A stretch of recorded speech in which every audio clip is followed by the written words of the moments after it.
The subcommittee will come to order. This is the Subcommittee on Commerce, Trade, and Consumer Protection.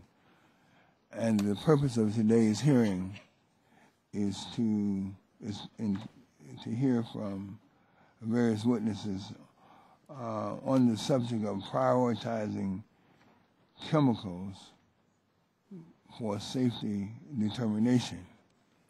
And the chair wants to acknowledge and welcome everybody, all the participants and the audience to this very important and timely hearing.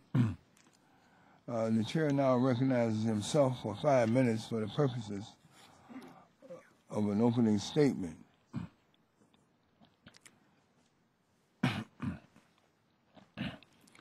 Excuse me.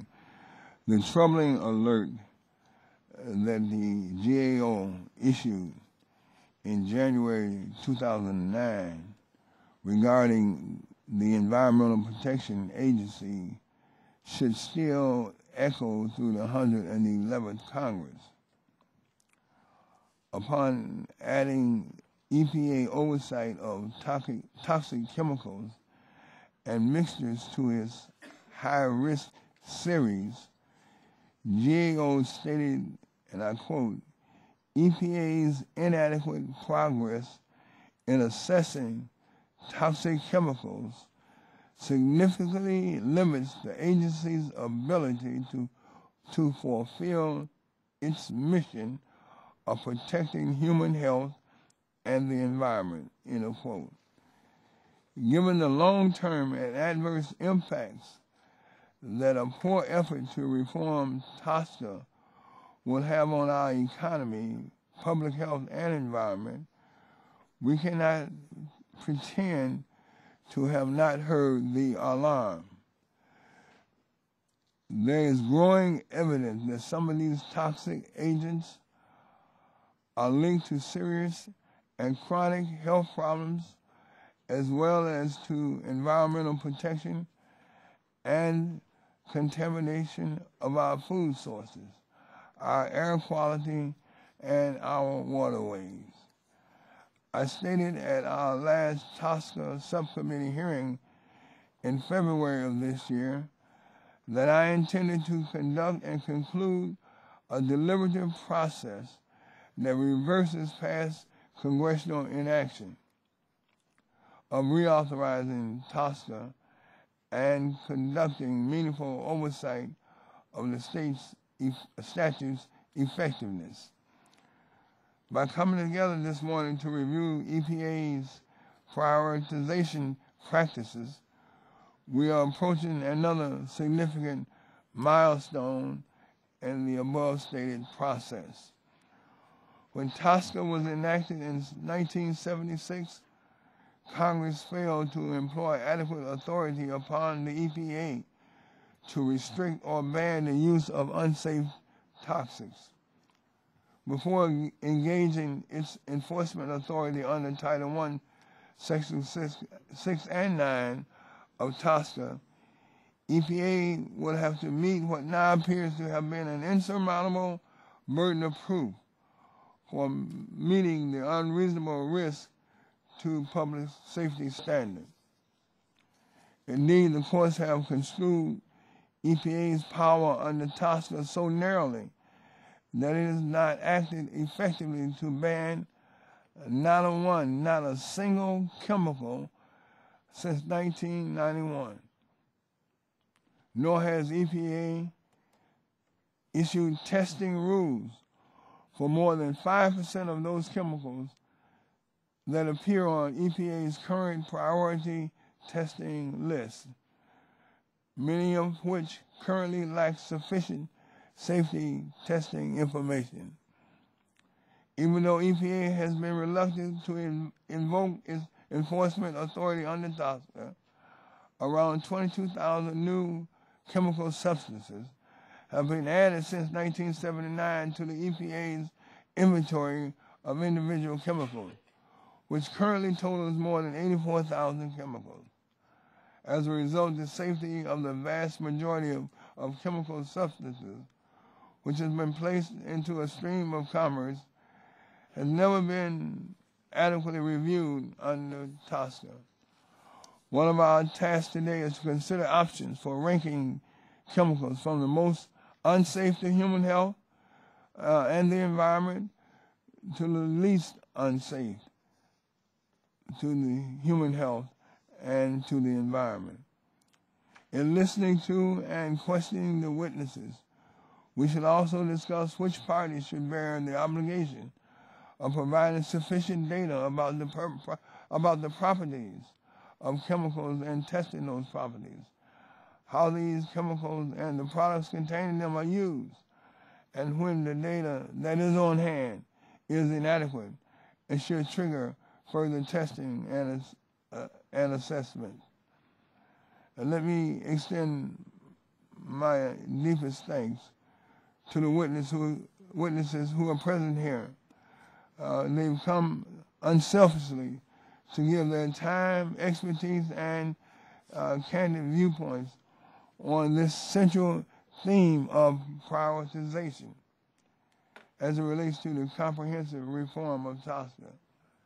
And I look forward to hearing your testimony. And with that, I yield back the balance of my time.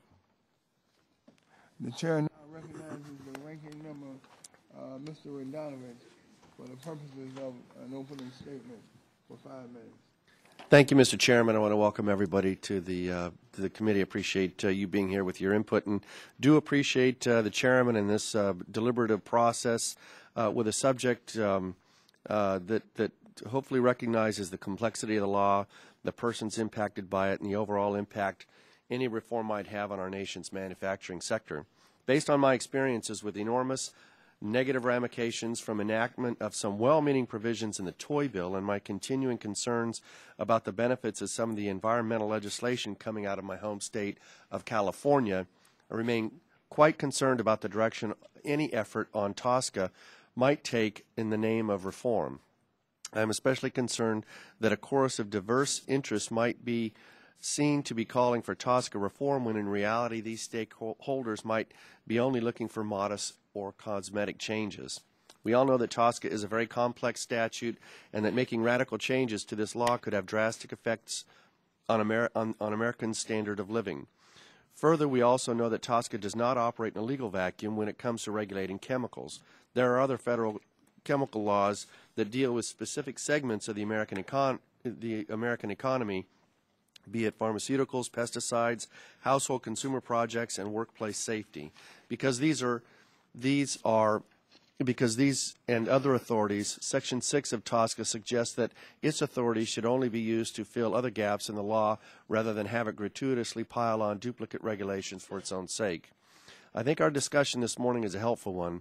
While EPA's website claims 83,000 chemicals that have been in commerce at some point, there is also broad agreement that the number of currently in commerce in the United States is significantly less than the 83,000 figure. In light of the fiscal and resource realities facing the country and the agency, prioritization of the highest risk chemicals first not only makes sense, I think it's essential. In prioritizing chemicals, though, I think that we should be enormously careful not to create overly expansive lists that will be used to arbitrarily scare the public without full information about actual occurrences, true exposures, possible mitigation strategies, and how these chemicals fit into the overall risk management or reduction strategy. And while I think prioritization is important, I also want to voice my interest in trying to understand the second half of the hearing title, which calls for a safety determination. The majority's hearing memo calls the existing standard under TSCA Section 6 a safety standard, as does EPA's written testimony. If that is what they consider it, then it's helpful in putting testimony in context, since we would be asking questions about the existing regulatory standard in TSCA. If the majority considers a safety standard to be something else, we should know that too. Without full knowledge of what EPA might be prioritizing to or for, our questions will be mostly conjecture in search of a mythical legal standard which may or may not exist. I want to welcome our witnesses and say how much I appreciate your being here to give us your perspective. I especially want to welcome Mr. Owens from the EPA. I have several questions about for him about the size and scope of this issue and want to make sure that the EPA is neither over nor underestimating the issues at hand as they relate to prioritization. Further, I notice that the current EPA is scrapping the programs of the previous administration, which is something the Bush administration did not do concerning the High Productive Volume Change Challenge program. And I hope solid reasons and a deliberative process, not simple politics, were at the core of these plans. As President Obama has said before, we have to use good ideas regardless of who the author is. Mr. Chairman, I want to express my support for protecting people from unhealthy exposures to chemicals based on their intended use and based on and with sound, objective scientific research. At the same time, we need to be cognizant that a poorly written bill will drive these chemical makers overseas quickly, leaving our high standards for worker safety and environmental protection in the rearview mirror and compromising any serious effort to police quality control. With 10.2% national unemployment, 11.9% unemployment in the domestic manufacturing sector, and the U.S. Bureau of Labor Statistics projecting a 16% decrease in wages and employment in the United States chemical manufacturing sector, we can't be cavalier about what this bill means and what it can do simply because it sounds like a good idea. Thank you again, Mr. Chairman, and I look forward to working on this matter with you. The chair thanks the gentleman. The chair now recognizes the gentleman from Texas for 2 minutes, Mr. Green, for the purposes of the opening statement. Thank you, Mr. Chairman, for holding today's hearing to take another look at updating chemical regulations under the Toxic Substance Control Act. I want to welcome today's witnesses as we look at a more defined issue in TSCA reform than our previous hearings. I look forward to hearing their thoughts on how to best move forward at prioritizing existing chemicals for review and assessment. I'd like to ask unanimous consent to enter into the record this letter, Mr. Chairman, from our former colleague and now President and CEO of the American Chemistry Council, Cal Dooley. Do you have unanimous consent to place it in the record, Mr. Chairman? On it. Okay. There is broad consensus as expressed in the letter from testimony today, given in testimony during our previous hearings in February, that TSCA needs to be updated to give the EPA necessary authority to oversee and regulate chemicals that are hazardous to human health and the environment. As we are looking specifically at the prioritization process of chemicals currently in commerce today, I look forward to hearing what EPA plans to do under their existing authority to begin prioritization process. I know EPA Administrator Jackson has made this a priority and hope to hear how current steps taken under the Chemical Action Plan could be carried over to feed any subsequent prioritization process when there is congressional action. As we move forward on developing and legislative changes to TSCA to establish a process of prioritizing existing chemicals, we must look to the hazard to human health and the environment, exposure and use of chemicals, as well as the impact on sensitive populations and children specifically. Our chemicals warrant assessment and reevaluation if additional information is discovered. But to begin with, the chemicals that pose the biggest risk should be regulated or banned. If progress is not made in this area, we're going to continue to see attempts to do this piecemeal by members of Congress, introduce bills to ban specific chemicals. We need an efficient way to protect human health by giving EPA the authority to prioritize and regulate hazardous chemicals. Again, I want to thank the witnesses for being here today and educate our members on this issue and discuss the consequences and action by Congress, as well as the potential impacts if we move forward with a policy that does not take into consideration the significance chemicals play in commerce and our everyday lives.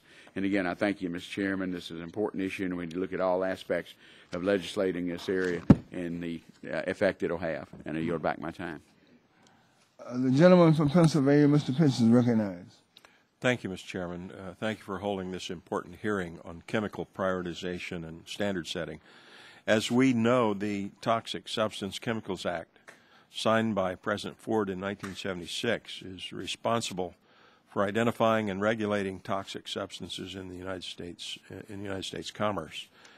TSCA currently regulates potential risk based on 3 policies. First, chemical manufacturers are responsible for testing chemicals to determine their potential effects on health and the environment. Second, the EPA should regulate chemicals that present an unreasonable risk to health or the environment. And third, EPA's implementation of the law should not create unnecessary economic barriers to technological innovation.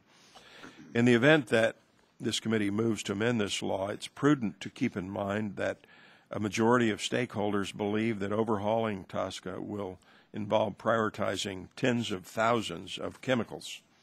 Most industry supports a method that requires the EPA to update its inventory to include only those chemicals in commerce and focus on the highest priority chemicals.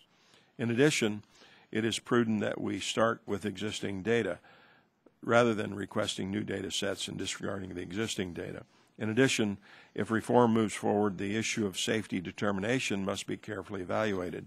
Currently, Section 6 defines a risk-based approach that requires the EPA to find that an unreasonable risk of injury must exist and that the EPA must use the least burdensome alternative to restrict the chemicals used in such cases. We must carefully evaluate the risk, including hazards and exposures, and intended uses, and let these factors inform and guide any regulatory action. We do not want to jeopardize innovation. I appreciate the witnesses being here today. I look forward to listening to their testimony, and I thank you and yield back. The chair now recognizes the gentleman from Georgia, Mr. Barrow, for 2 minutes. The chair recognizes the gentlelady from Colorado, Mr. Ditz, for 2 minutes. Thank you very much, Mr. Chairman. I want to thank you for holding this hearing, and I also want to greet our witnesses, especially my friend, Assistant Administrator Owens, for being here today. I ran into our former colleague, Secretary Solis, yesterday. She was in my district of Denver with the First Lady, and I was thinking about her years of courageous advocacy on the part of TSCA reform when she was a member of the subcommittee. And so we're pleased to carry on her tradition here today. There's general agreement that TSCA needs to be updated to keep pace with modern technology and to increase the EPA's resources and authority. TSCA is over 30 years old now, and it's the only major environmental law that has not been reauthorized.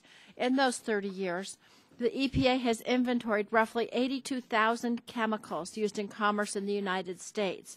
How to prioritize those chemicals that are most harmful to the public is a daunting challenge, particularly given the lack of solid information that the EPA faces for many of those chemicals. Today, I'm interested in hearing about how the EPA can expand its knowledge to focus its attention on the most harmful chemicals of those 82,000. And I'm also interested in hearing how we can make use of the knowledge base that we currently have to take swift action to protect the public from high-priority chemicals like lead, mercury, and PCBs. While prioritization is an important part of assuring that the EPA directs its resources most effectively, it should not be used as an excuse for excessive delay when, frankly, we've had an ineffective toxic statute for over 30 years. Mr. Chairman, I look forward to working with you and the rest of the committee to strengthen TSCA, and I yield back the balance of my time. The chair recognizes the gentleman from Georgia, Dr. Greenery, for 2 minutes. Mr. Chairman, I want to thank you for calling this hearing on the prioritization of a chemical study under TSCA, Toxic Substance Control Act. Even though it's been a number of months since we last held a hearing on TSCA, I'm happy that we have once again delved into the complex issue. TSCA directs the Environmental Protection Agency to regulate all phases of the manufacturing of chemicals and to identify unreasonable risk of injury from new or existing chemicals. In regulating these chemicals, TSCA directs EPA to use the least burdensome option to reduce the risk of harm while balancing the benefits provided by the chemical. As a risk-based law, TSCA relies on the presence of sound science from both the chemical producers and the EPA in order to properly implement the law. Mr. Chairman, while there are many laudable elements of TSCA, that does not mean this law is anywhere close to perfect. Since its enactment, chemical manufacturing processes have advanced, as has technology. Accordingly, TSCA needs to best reflect the science that is currently being utilized.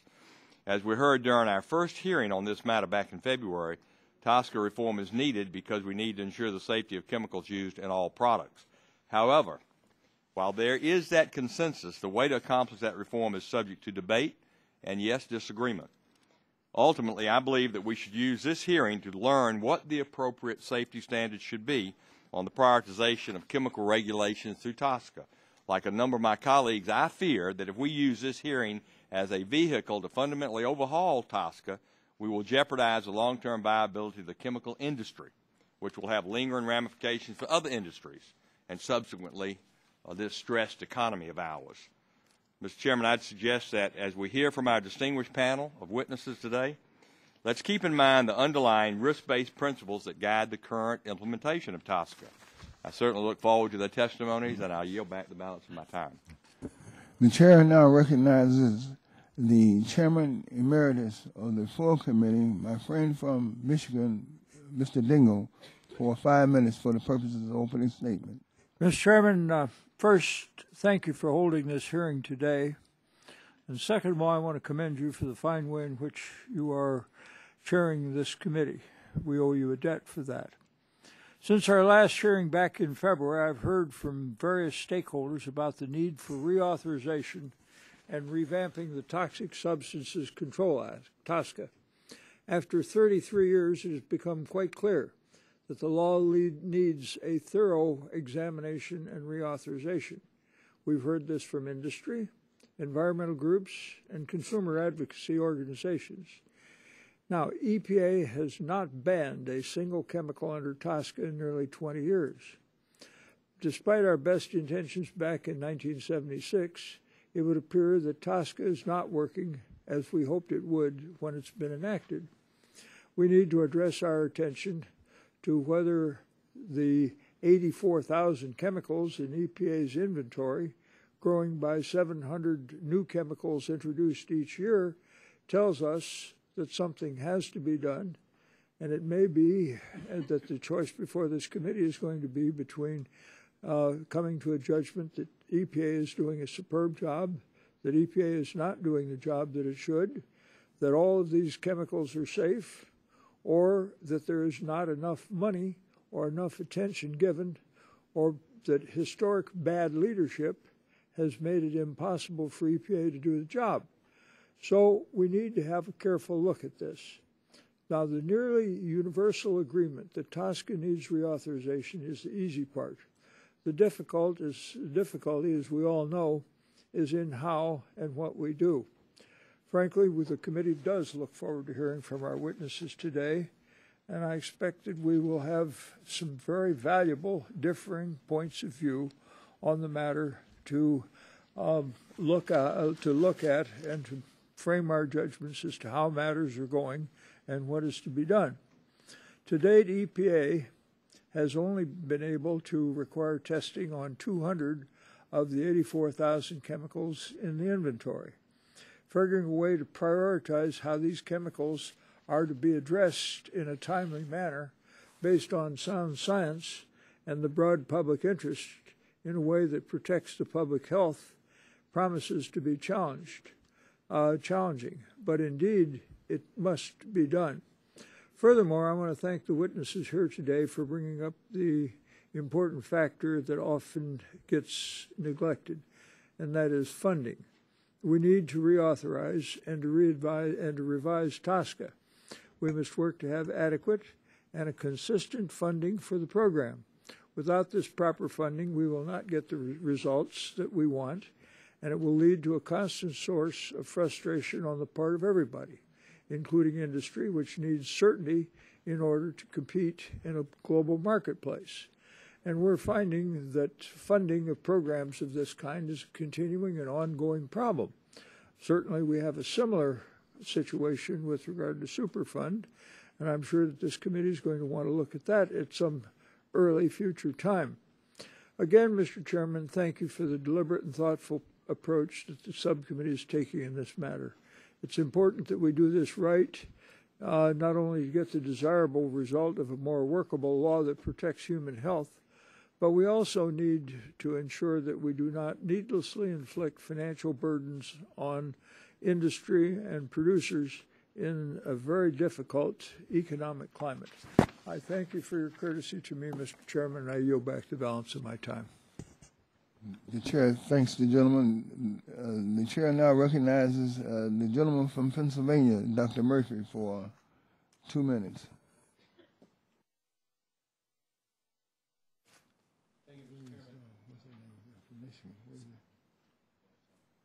Thank you, Mr. Chairman, for holding this hearing on the Toxic Substance Control Act. I look forward to hearing all the testimony here. Two of my priorities in Congress is to protect the health and safety of our families and protect and grow American jobs. These are not mutually exclusive, and I believe with proper regulation we can do both. My district is home to chemical companies that directly employ 8,300 people.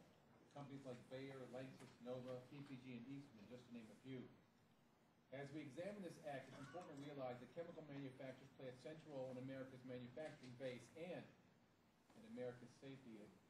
We've already lost 120,000 chemical industry jobs this past decade due to volatile natural gas prices. And as we deal with chemical safety regulation, we should be careful not to drive more good jobs overseas, but find ways of preserving them and preserving public health. As America continues in this recession, these are the kind of jobs America needs now more than ever. Just about everything we come into contact with throughout our day can be traced to chemical companies that help improve our lives and make them better.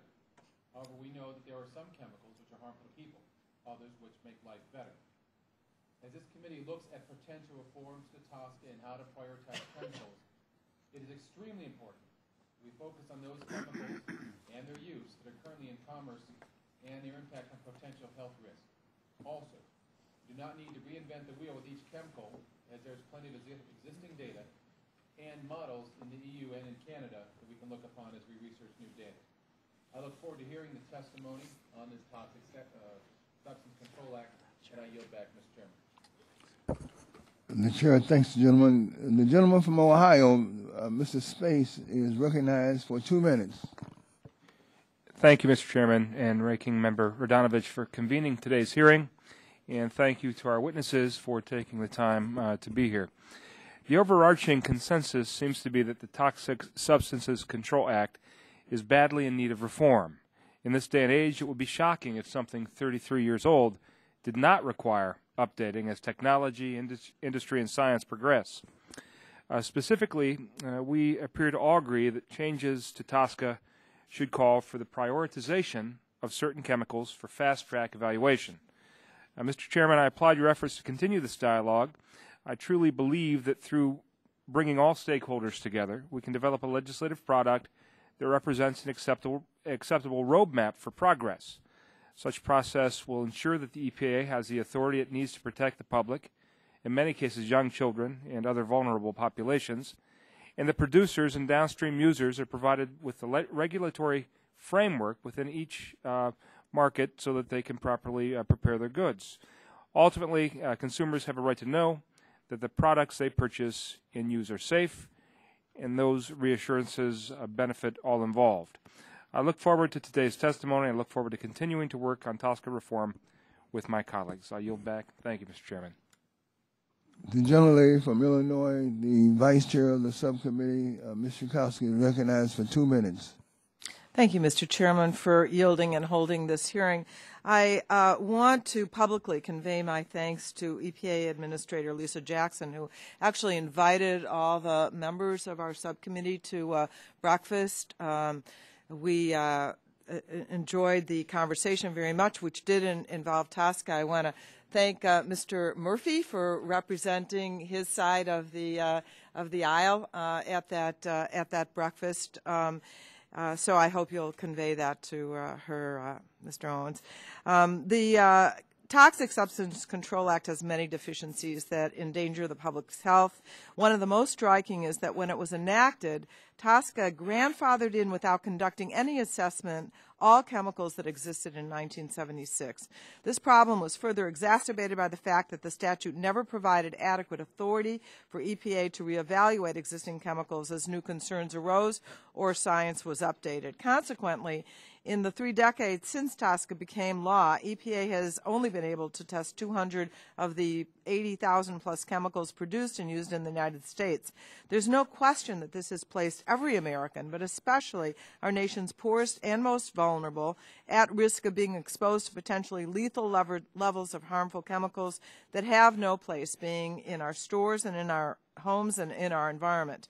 Today's hearing will provide important insight into how TSCA can be amended so that the EPA does have the authority to immediately restrict or ban the use of chemicals like asbestos that we already know poses substantial risk to the public safety. I think a lot of people are surprised that it isn't banned already. I look forward to hearing from today's witnesses and yield back the balance of my time. The gentleman from Maryland, Mr. Sarbanes, for 2 minutes. Thank you very much, Chairman Rush, for holding this hearing. I have to say, I continue to marvel at how ineffectual the Toxic Substances Control Act is, almost really to the point of making a mockery of its name. What it does is it gives EPA a front row seat on chemical use in this country, but really just as a kind of toothless observer, not as any kind of enforcer in any kind of active way. And I think most Americans would not believe how unregulated this arena is. They really couldn't fathom it. I confess I couldn't fathom it when we had the first hearing on the matter. So that's why we've got to reauthorize TSCA in a much more aggressive way going forward. And these hearings are sort of part of the due diligence that we are conducting as we anticipate doing that. Because we're going to have to make up for so much lost time, it's critical that we do have a way of prioritizing the way the safety reviews are done. And that's what the testimony today is going to help us understand better. So I thank you for holding the hearing. I look forward to the witnesses' testimony. I yield back. The chair now recognizes the gentlelady from Ohio, Ms. Sutton, for 2 minutes. Thank you, Chairman Rush, and thank you for holding this important hearing on prioritizing chemicals for safety determination. You know, at the hearings over the last few months, we've heard about the need for tremendous reform to the U.S. chemical safety laws. Industry and a variety of environmental, animal welfare, health, and safety groups share the goal of modernizing the Toxic Substances Control Act. And these stakeholders have agreed that prioritizing chemicals should be part of this effort. Currently, there are approximately 84,000 chemicals in the EPA inventory. This volume, with more chemicals being introduced every year, poses a daunting task. And prioritizing is, of course, an important first step in tackling the challenge. So as we proceed, we must be pragmatic and make decisions based on sound science. It would be irresponsible to set the EPA, the industry, or consumers up to fail. Our health, the environment, and the public's confidence are all at risk, and we need to know what chemicals we use, that they are safe. We need to know that the chemicals that touch over 96% of manufactured goods are safe. We need to know, and until we do know, until we have a framework that allows the public to know, people will not feel safe, and frankly, they may not be safe. So an effective, pragmatic, science-based prioritization system is key to public confidence and ensuring that the chemical industry is producing safe products. In Ohio, the chemical industry directly employs over 46,000 people, with over 2,000 in my district alone.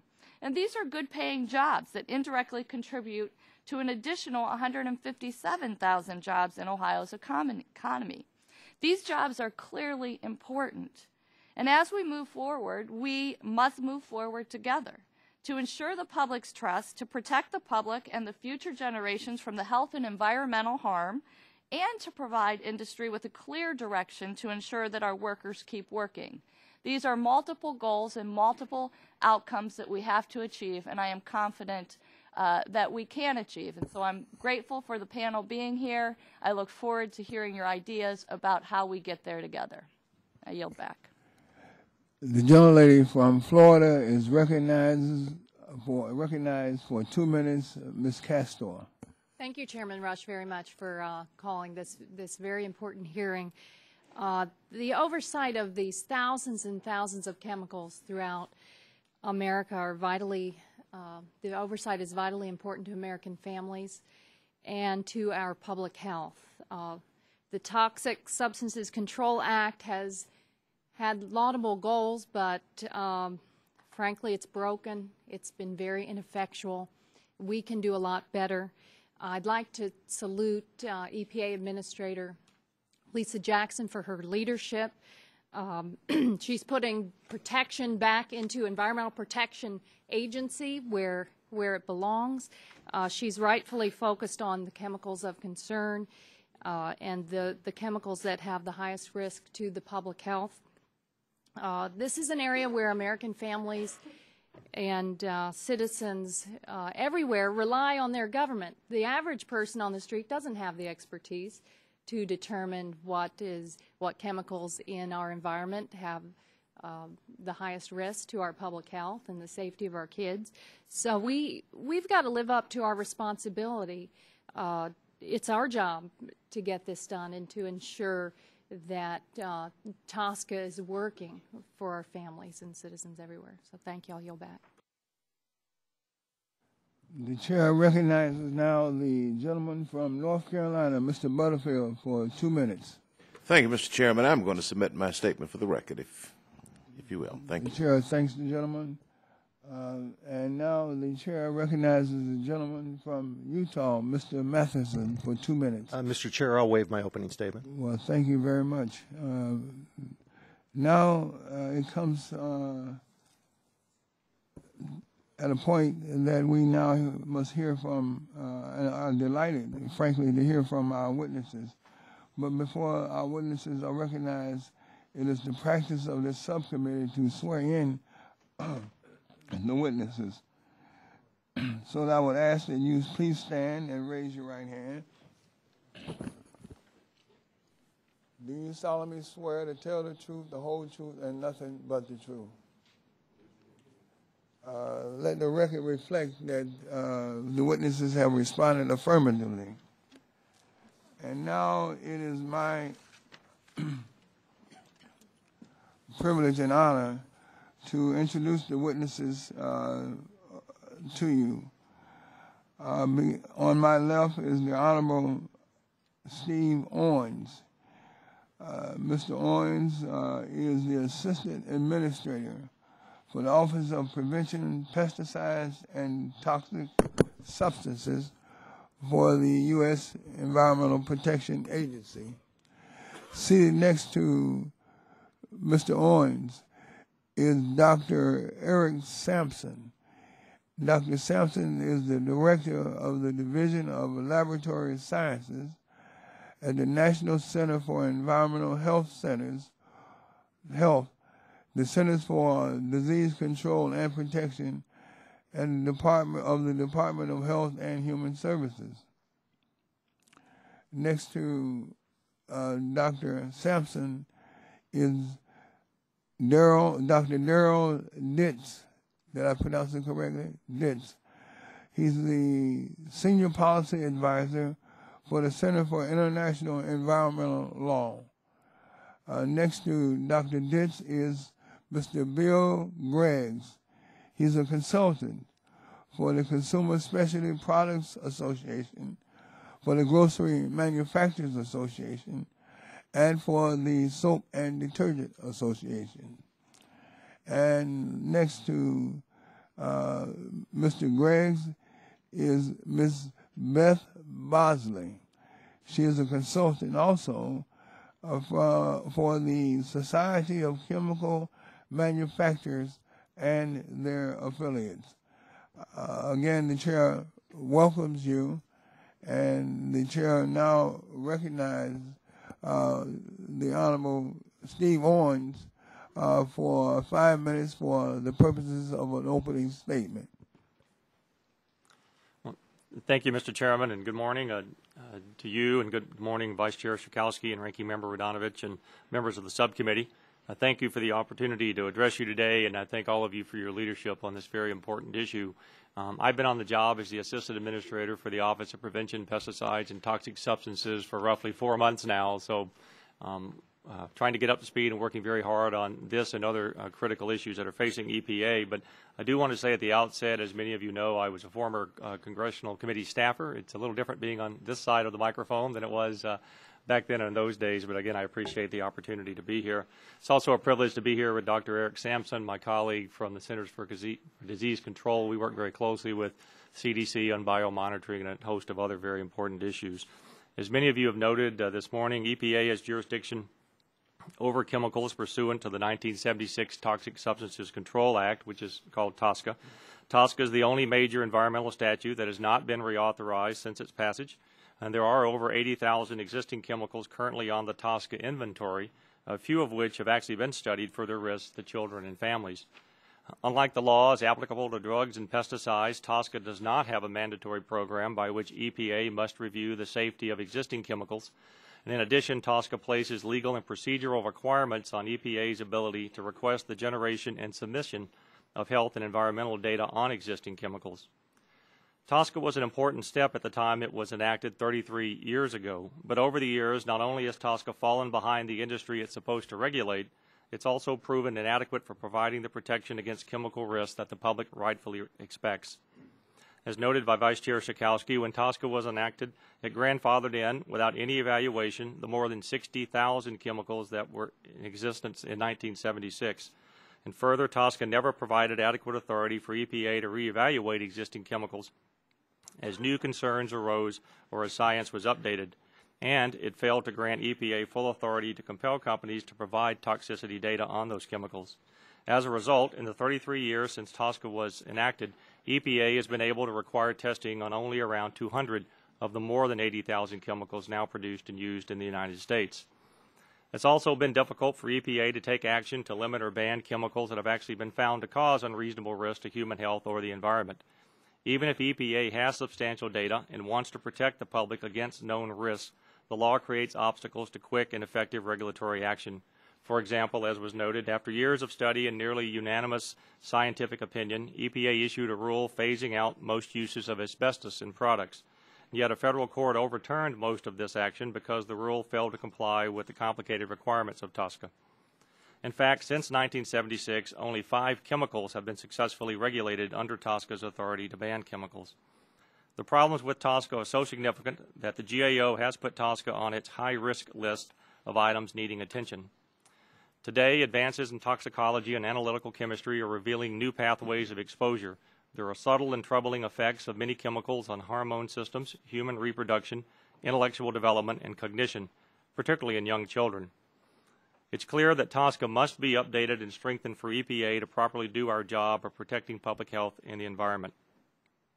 As noted, Administrator Lisa Jackson recently announced a set of principles on behalf of the Obama administration to help inform the drafting of a new law to fix TSCA. These principles are, first, chemicals should be reviewed against safety standards that are based on sound science and reflect risk-based criteria protective of human health and the environment.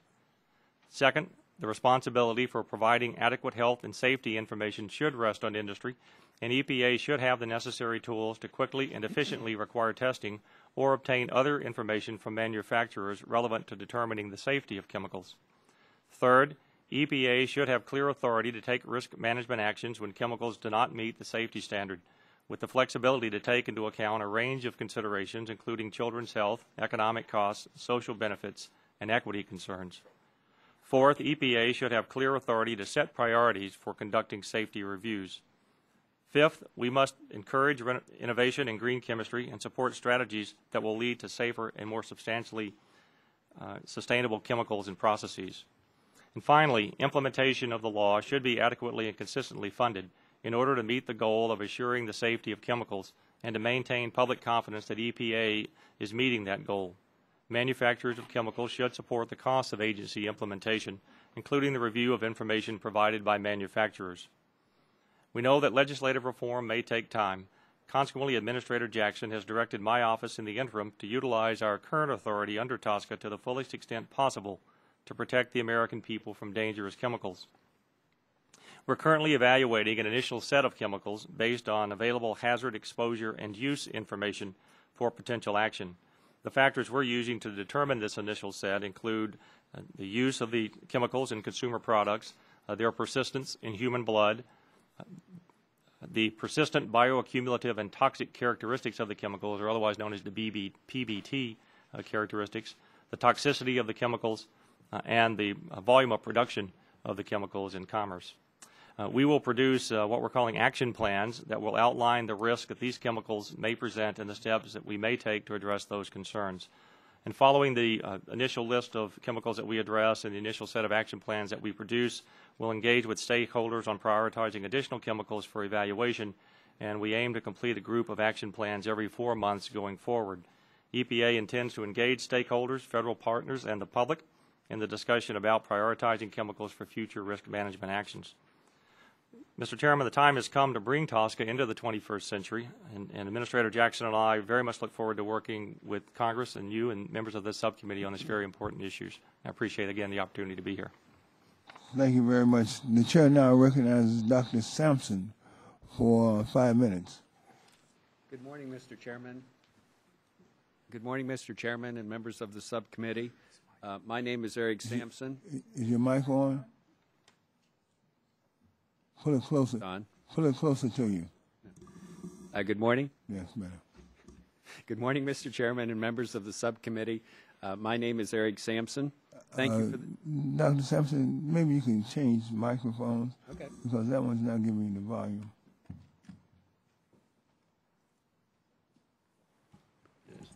Is it working? Working now. Thank you for this opportunity to testify concerning our experiences with biomonitoring and setting public health-related priorities for chemical exposures. It's been my pleasure to serve as the Director of the Division of Laboratory Sciences at CDC for 25 years, during which time our biomonitoring program has grown from a very small activity into a mature scientific discipline. Biomonitoring, as we define it, is the science of directly measuring chemicals in samples from people, typically blood and urine samples. We are aware that biomonitoring data personalizes exposure to chemicals and can lead to a high level of interest and concern. As such, we go to great care to ensure that we're providing the highest quality measurements that can be performed. One thing we do in setting priorities is to take a snapshot of chemical exposures in the U.S. population and to identify subgroups with higher levels of exposure.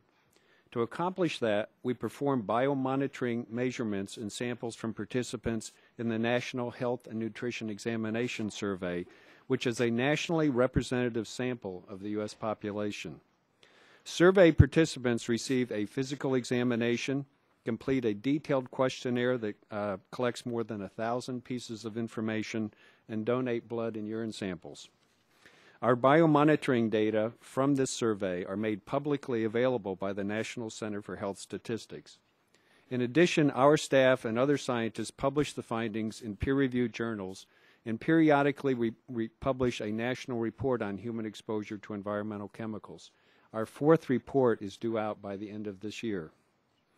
A second way we try to establish priorities is to partner with states, other federal agencies, academic institutions, and international organizations on 50 to 70 studies each year to examine vulnerable populations or populations likely to have higher exposure to chemicals. In that regard, I would like to highlight a recent partnership with NIH's National Children's Study, which will follow 100,000 children from before birth to age 21. Our laboratory is collaborating on a pilot study of the first 520 women in which we will be measuring chemicals in pregnant women's blood and urine, and then after delivery, the newborn's cord blood and mother's breast milk. Finally, we help states set their own priorities by transferring our biomonitoring technology to their state laboratories. In FY09, with new congressional funds, CDC awarded a total of $5 million to California, New York, and Washington for state-based biomonitoring programs. At CDC, we use biomonitoring to establish reference ranges in the U.S. population and to identify groups of people with higher levels of exposure. In addition, by tracking exposures in the U.S. population, we can detect trends in people over time and assess whether a chemical is present in a large number of people or it's disproportionately present in vulnerable subgroups, such as children. This information is used by scientists and policymakers as one consideration in setting priorities for health impacts of chemicals. In conclusion, biomonitoring offers a strong scientific basis for helping to prioritize chemicals for public health. We are fully committed to working with other federal agencies and partners in expanding the uses and benefits of biomonitoring. Thank you, Chairman Rush and members of the subcommittee. I look forward to answering any questions. Thank you. The chair now recognizes Dr. Ditz for 5 minutes. Is this working? I think so. Thank you, Chairman Rush, Ranking Member Radanovich, and members of the subcommittee for the opportunity to testify today. The public is rightly concerned about the long-term effects of chemicals on health, including increasing incidence of asthma, autism, birth defects, infertility, and certain types of cancer. It's especially troubling in light of the growing evidence that industrial chemicals are building up in our bodies and in our children's. The Toxic Substances Control Act has failed to assess, let alone guarantee, the safety of the overwhelming majority of chemicals on the market. TSCA stymies action by EPA, as you just heard, and other agencies. It perpetuates a reliance on dangerous chemicals. It leaves businesses in the dark, and it undermines U.S. competitiveness. So I'm grateful for this opportunity to discuss practical improvements to TSCA that can bring it into the 21st century. I strongly agree that the United States must set priorities in order to manage chemicals safely, but beware of any proposal that would give thousands of chemicals a free pass. More on that in a second. Today I'd like to discuss 3 critical fixes to TSCA. First, EPA needs authority to promptly regulate the worst of the worst chemicals. Second, EPA should evaluate all chemicals against a health-based standard. Third, Congress should require chemical manufacturers to provide all necessary information. Together, these can result in a stronger, more effective TSCA that restores public confidence while protecting the health of American workers, consumers, and communities. Let me briefly elaborate on these 3 points.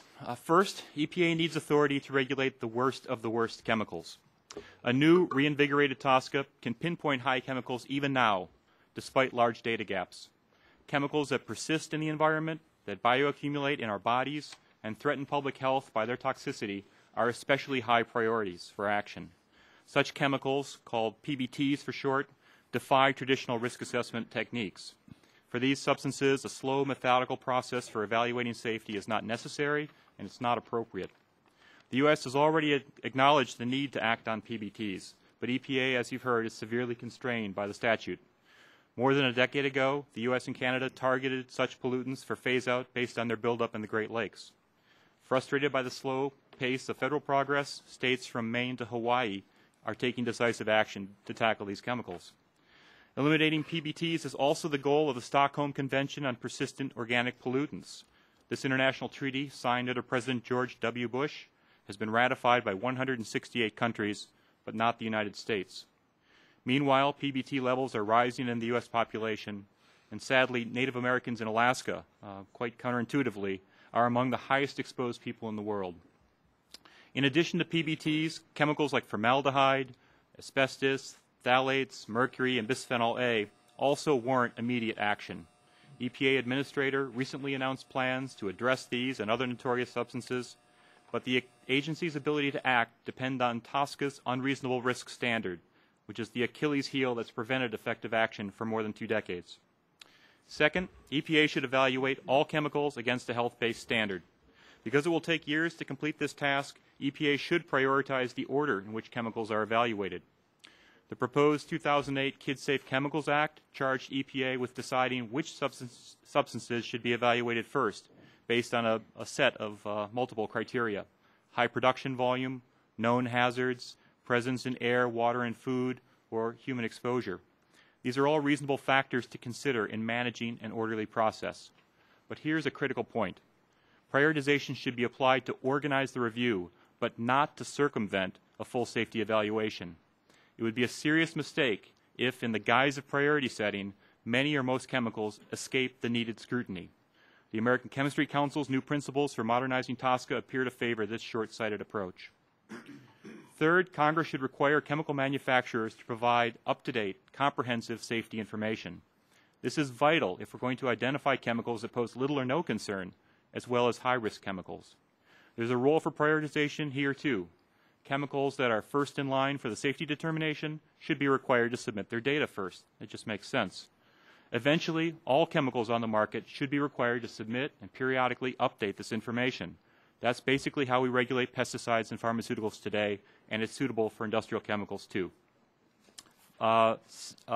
Safety data should also be supplemented by the kind of biomonitoring data we just heard about from CDC, which provides a good reality check on the actual exposures of people in the real world. Finally, in filling the existing data gaps, a revitalized TSCA can benefit from REACH, which is the European Union's attempt to update their own chemical law. This initiative is already generating valuable information that we can use to protect the health and safety of Americans and bolster our own international competitiveness. Thank you. The chair now recognizes Mr. Gregg for 5 minutes. Thank you, Chairman Rush, Ranking Member Radonovich, and members of the subcommittee for asking me to testify. I'm Bill Greggs, a chemical engineer. My field of expertise is in global chemical management policy, supporting the development of safe and sustainable products. I'm testifying on behalf of the Consumer Specialty Products Association, the Grocery Manufacturers Association, and the Soap and Detergent Association. Now, these groups represent users of chemicals that are formulated into a broad array of consumer and commercial products. Our members are committed to manufacturing safe and innovative products that provide essential benefits to consumers while protecting public health and the environment. Now, product safety is the foundation of consumer trust and confidence, and our industry devotes substantial resources to achieving that goal. We support the modernization of TSCA, and we continue to urge Congress to establish a stakeholder process to identify and work on the complex issues that are involved in this legislation. Prioritizing chemicals for review and assessment is key to TSCA modernization. It provides the means to efficiently address important policy concerns such as children's health and chemical exposures that are identified through biomonitoring. Now, you have my written testimony. I really want to briefly summarize 3 main points. The first is setting priorities based on hazard and exposure. The second is a quick start concept, and the third is stakeholder involvement. Now, a priority setting process developed by Congress must be risk-based. That is, it ought to consider both hazards and potential exposures of a chemical in setting priorities. Our associations have collaborated with others in industry to develop an efficient risk-based matrix tool that EPA can use to set priorities in a timely manner. EPA can employ this tool to select the highest hazard and the highest potential exposure chemicals as the highest priority for further assessment. Chemicals with low hazard and potential exposure would be the lowest priority. Now, this tool produces a numerical ranking, which is a lot better than kind of a yes-no type of approach. The matrix is illustrated in this illustration on my right. It shows increasing levels of hazard along the vertical axis, and EPA would consider in this human environmental toxicology information, such as whether a chemical has been identified as causing cancer, reproductive or developmental toxicity, or is persistent, bioaccumulative, and toxic. Indicators of increasing exposure are shown on the horizontal axis. EPA would consider in this the use pattern of a chemical, such as its use in closed systems, use in consumer and commercial products, or products intended for use by children. Also, EPA should consider CDC's biomonitoring findings, as well as information from industrial releases and from environmental monitoring. To reiterate, hazards and potential exposures must both be considered. A single factor, just hazard or just exposure, really isn't sufficient. If everything is a priority, then nothing is a priority. This process is relatively straightforward, and EPA can conduct it in a reasonable time frame, ranking all chemicals from high to low. Where information is not available, the agency, we believe, should have the authority that it doesn't have today to require a timely submission of information, after which a chemical can then be ranked. Additionally, this tool is dynamic as well. It allows EPA to update priority when new information does become available. Now, the second idea that we have for Congress is to develop an additional mechanism, kind of a quick start approach. It's been discussed today about the anxiety and the interest in moving quickly. We think EPA, through this mechanism, can identify the very highest priority chemicals for immediate assessment. To do this, EPA would select chemicals that have the very highest hazards, such as known carcinogens, reproductive or developmental toxicants, or PBTs, and the highest potential exposures, for instance, chemicals measured in CDC's biomonitoring program or used in chemicals intended for children. This would identify 50 to 100 chemicals that could quickly move into EPA's safety assessment process while the agency completes priority setting for the remaining chemicals. The third point is stakeholder involvement. The priority setting process, we believe, should involve the review and comment by stakeholders to allow them to provide additional data to EPA and allow more informed decisions by EPA. CSPA, GMA, and SDA believe this priority setting approach is straightforward and efficient. We've discussed it with many industry and non-governmental groups and with many of your offices. We think it can provide EPA with a good way to identify the highest priority chemicals for further assessment. Our associations look forward to working with you on this to modernize TSCA. Thank you very much. The chair thanks the gentleman, and now the chair recognizes Ms. Bosley for 5 minutes. Good afternoon, Chairman Rush, Ranking Member Radanovich, and members of the subcommittee. I'm pleased to testify before you today on. Is it on? It says it's on. Okay, well, pull it close. Way close. Is that better? Not really.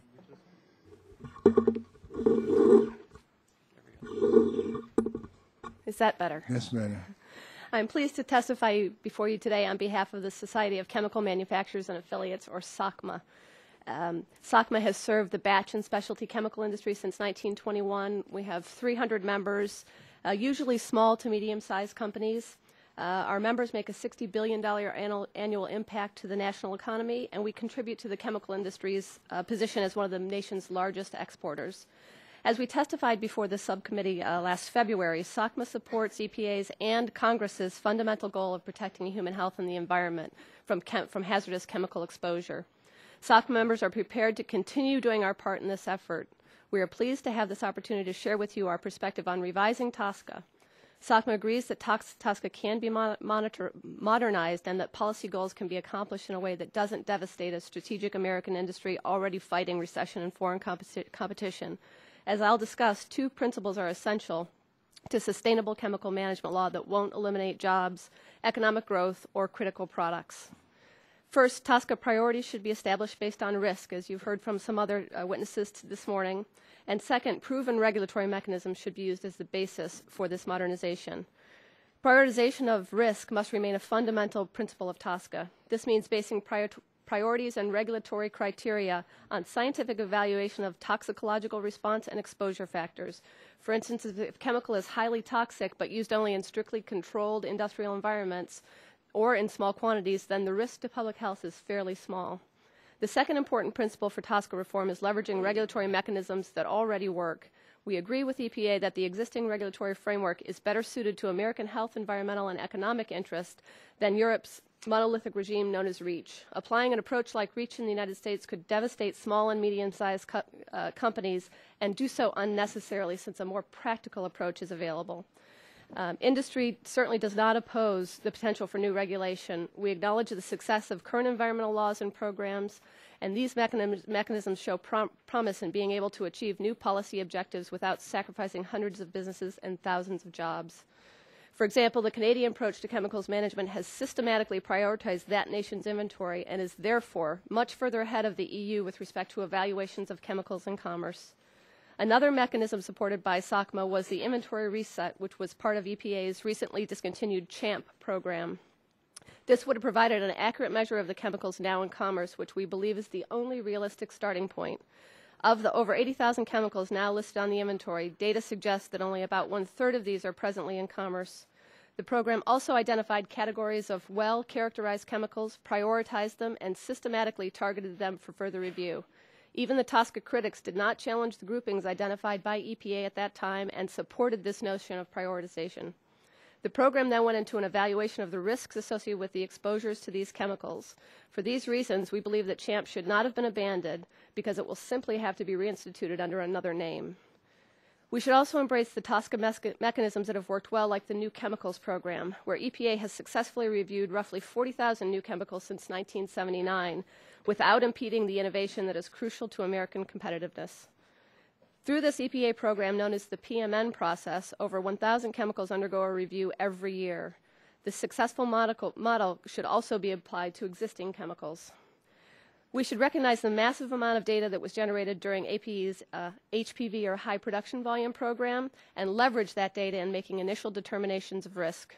With reasonable amendments, TSCA should provide an easier mechanism for EPA to poll manufacturers and users for data on volume, health effects, and by health effects I mean all health effects. Right now EPA gathers data only on adverse health effects. And we also need to know exposure characteristics both to the environment and to human health. Section 71 of Canada's Environmental Protection Act effectively enables this sort of data collection. SOCMA members have a deep commitment to the safe use of our chemicals, and we're proud of our collective track record in protecting our workers and in our communities. SOCMA favors a formulation whereby EPA would make a safety determination, and that safety determination should be based first on risk. We also believe that EPA should not be burdened with the determination that each chemical is safe for its intended use. Specific chemicals and specific uses may be approached this way when dealing with short lists of chemicals and narrow uses, such as pesticides under FIFRA and drugs under the FDA. But with 55 categories of chemicals, a requirement that all new uses of any chemical be specifically approved would be burdensome and delay our transition to a lower carbon future. Instead, under an improved TSCA, EPA should provide goals, prioritization, and oversight, but implementation should be based on proven and practical regulatory mechanisms. Finally, regardless of what approach Congress adopts, EPA will need to be adequately funded. The biggest shortcoming of the TSCA program today is the lack of resources, not the lack of authority. I thank you for this opportunity to describe a pragmatic approach to TSCA reauthorization. I'd be happy to answer any questions you have. The chair thanks the lady from the witness, and the chair thanks all the witnesses for your testimony. Now it comes to the time that we, the members of the committee, will query the witnesses. And the chair now recognizes himself for 5 minutes for the questioning of the witnesses. One of the biggest problems that's been stated previously, one of the biggest problems to date with TSCA has been a lack of information on which EPA can base its decisions. A lack of information does not mean that there's not a problem. Also, without information, it's hard to make informed decisions on prioritization.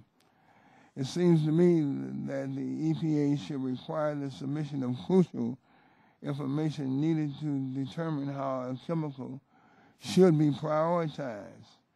The chemical industry is not currently required under TSCA to develop data on toxicity or exposure of the chemicals for chemicals that existed in commerce when TSCA was passed. And my question is focused on the testimony of Mr. Owens. Mr. Owens, have the current voluntary programs that offer a venue for industry to produce and submit data to EPA, have they been successful? And I have two relating questions. You can answer all three of them at the same time. Do you believe that there is existing data that has not been provided to EPA because submission is not mandatory? And the last part of the question is, if there were a mandatory submission of existing data to EPA, I would think that this requirement would be required not only for chemicals currently in commerce, but for any chemical for which data may be available. Wouldn't a comprehensive data collection process assist the agency in other areas such as environmental cleanup, etc.? Would you care to answer those questions, please? Thank you, Mr. Chairman. I'll actually take them a little bit in out of order, if I may. Your last question first. I think absolutely a comprehensive data collection system would benefit not just the TSCA program, but the agency as a whole. That is one of the biggest challenges that we face in implementing TSCA, as well as some other programs, but especially TSCA, that we don't have the data we need to make the kinds of safety determinations that we feel we need to be making in order to protect the health and safety of the American people and the children and families in this country. With regard to your first question about voluntary programs, I think you asked whether they were successful. I think overall have to say no, but maybe to qualify it by say it kind of, sort of, that the so-called CHAMP program that was started under the previous administration was only modestly beneficial at best. It collected some data from some companies. It was an effort designed to develop screening level assessments and to prioritize, thousands of chemicals. It was over 6,000 chemicals that the agency was looking at the time, and it seems that some folks outside the agency have a much higher opinion of TSCA, of CHAMP, than the people who are actually implementing it inside the agency. And a decision was made before I came on board in July, but by Administrator Jackson, to take a look at CHAMP to see how it was working, and based on the review that was conducted by the staff at OPPTS, it was determined that that program, CHAMP, was too focused on categorizing chemicals, and it would take years and years in order to get around to categorizing all those chemicals.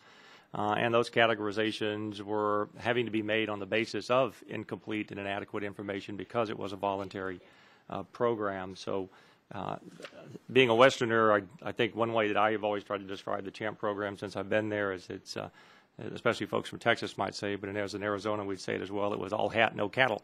That it looked good on the outside, but in terms of actually achieving what we needed to have it achieve in the agency, it just didn't do the job. But lastly, you asked the question about is there existing data that's out there that hasn't yet been provided. TSCA does require companies, if they have data in their possession of adverse health and environmental effects, they are required to provide that. And so there's actually a perverse direct disincentive in the statute to the generation of that kind of data, because if they have it, they have to turn it over. There's no requirement now that they actually provide it up front either. Especially for an existing chemical, they don't have to provide it because it's the way that new chemicals are treated vis-a-vis existing chemicals. But even with a new chemical, the burden is still on EPA to show that we think that there may be a problem from a health or environmental perspective in order to request data from the manufacturers or producers of those chemicals before it actually has to be provided to us. Chair, thanks. The chair now recognizes the ranking member for 5 minutes. Thank you, Mr. Chairman, and again, welcome everybody to the subcommittee. Mr. Owens, I'd like to ask you a few questions. I think, although I appreciate the testimony of everybody who's here, I really kind of want to get into this 80,000 figure, because as it was mentioned in some previous testimony, but a third of that is stuff that's not in commerce anymore. There is some talk of worst chemicals, but I've not heard an amount of what is, the numbers that entails. Here's what concerns me: 10% unemployment. I live in a part of California where the misapplication of the Endangered Species Act has driven the timber industry out of the state of California. In my area, there used to be a number of them. Now there's none because of overregulation. My concern is that when you're here talking about 80,000 chemicals without differentiating between the two of them, you're talking about canceling CHAMP, which is a cooperative effort, I think, between the government and the industry to base some risk assessment on these chemicals, and you're looking at beefing up the administration. To me, looks like treating those 80,000 chemicals the same. You're going to be driving the chemical production industry out of the United States, much the way that the timber industry has been driven out by the Endangered Species Act. Is that what you want to do with the administration, Mr. Owens? Do you want the chemical production industry to leave the United States? Is that a yes or no question? Sure, please. I don't have. No, obviously, Mr. Representative Radanovich, I think the best way to answer the answer is obviously no, sir. Is the administration aware that the unemployment rate right now is over 10%? Fair question. This is my time, and it's a fair question. I believe they are, Mr. Radanovich. All right, thank you. Can you tell me something between what's the worst of the worst? I'll ask you, Mr. Owens or Mr. Ditz. What is the worst of? How many are there worst of worst chemicals on the a list of 80,000? Well, Congressman, if I may, let me go back a little bit to your first question about the 80,000, because I think that was an important point you did make in that regard, that it isn't clear exactly how many of those 80,000 are still in commerce. There's a general belief that obviously the overwhelming majority of those chemicals are still in commerce. There are some questions out there, certainly by industry and also by our agency, that the existing inventory may not actually reflect what's going on out there. There is an effort. Would you agree with the statement that there was about 1/3 that's not in commerce now? No, sir, I couldn't agree with that now because we just don't know. That assertion has been made by some industry groups, but we just don't know. And one of the things that we do intend to move forward with over time is looking at updating the inventory. What's called the inventory reset. We have to move forward with that at some point in the future after we get the other things in a row here. That was a long-term goal of the agency as part of the CHAMPS program and some of the other efforts that were underway, and I think that's a valuable thing that we need to do in the future. The challenge is that we have to get that information from the industry groups. You have to have a mechanism for getting that, and we have to have reliable data on what really is being used out there and what is being produced in commerce. All right, thank you, Mr. Owens. Mr. Ditz, how many are the worst of worst? How many?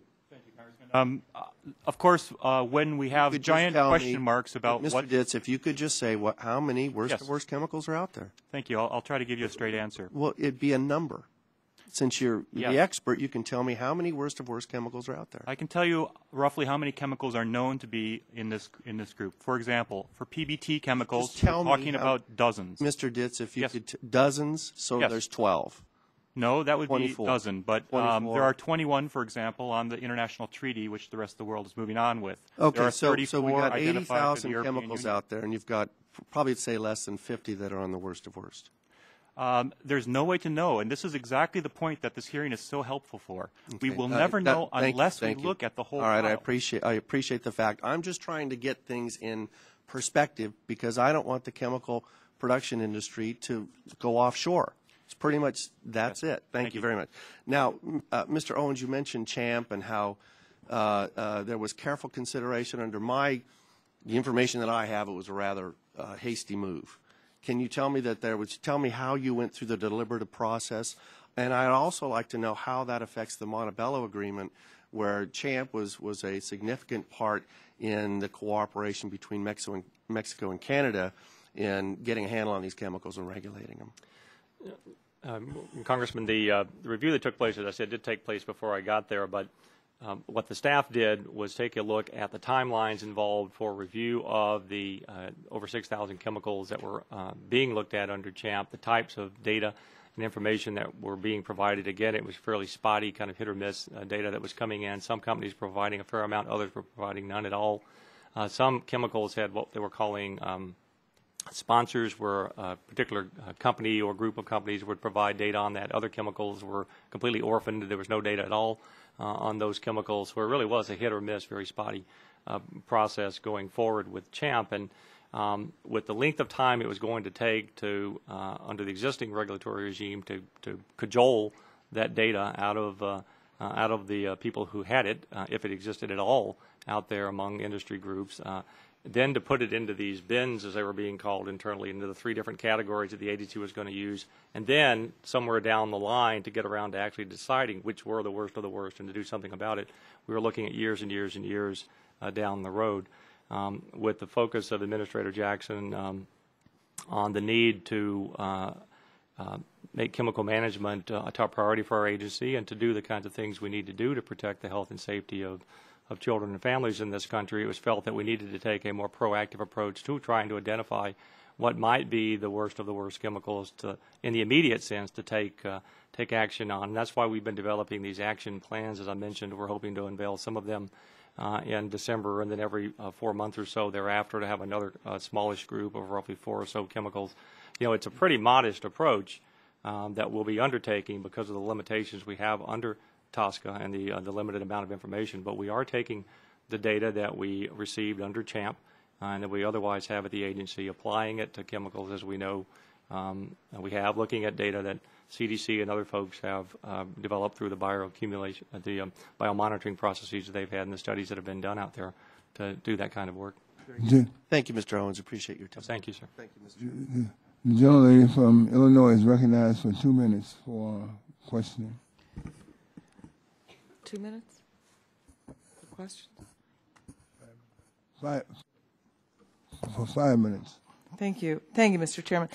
Dr. Sampson, you talked about 3 states getting additional funds for biomonitoring, and you mentioned, and I'm concerned, I live in Chicago, and we're sitting on 20% of the world's surface water in the Great Lakes. My understanding is that every fish that's caught in Illinois has excessive levels of mercury. I just wanted to know if there's any opportunity for a Midwestern city on the Great Lakes could be part of that, or if you're doing that in other ways.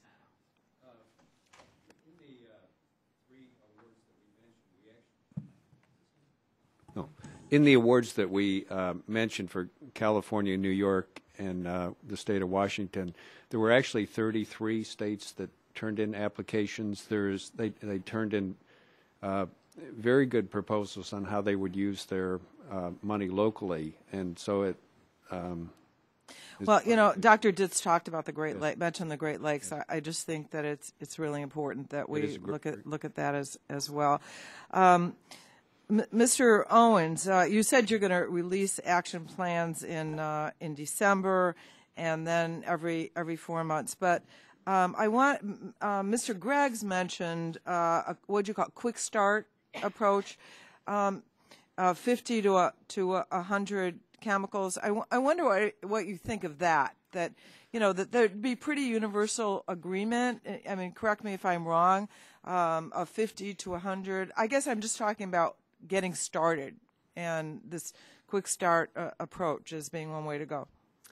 Well, Vice Chair Schakowsky, I think that wouldn't necessarily be a bad place to start, and we've actually been having a lot of conversations with the groups that Mr. Gregg represents here, as well as with the American Chemistry Council and other industry groups, and there are a lot of industry groups out there that do support reform of the Toxic Substances Control Act.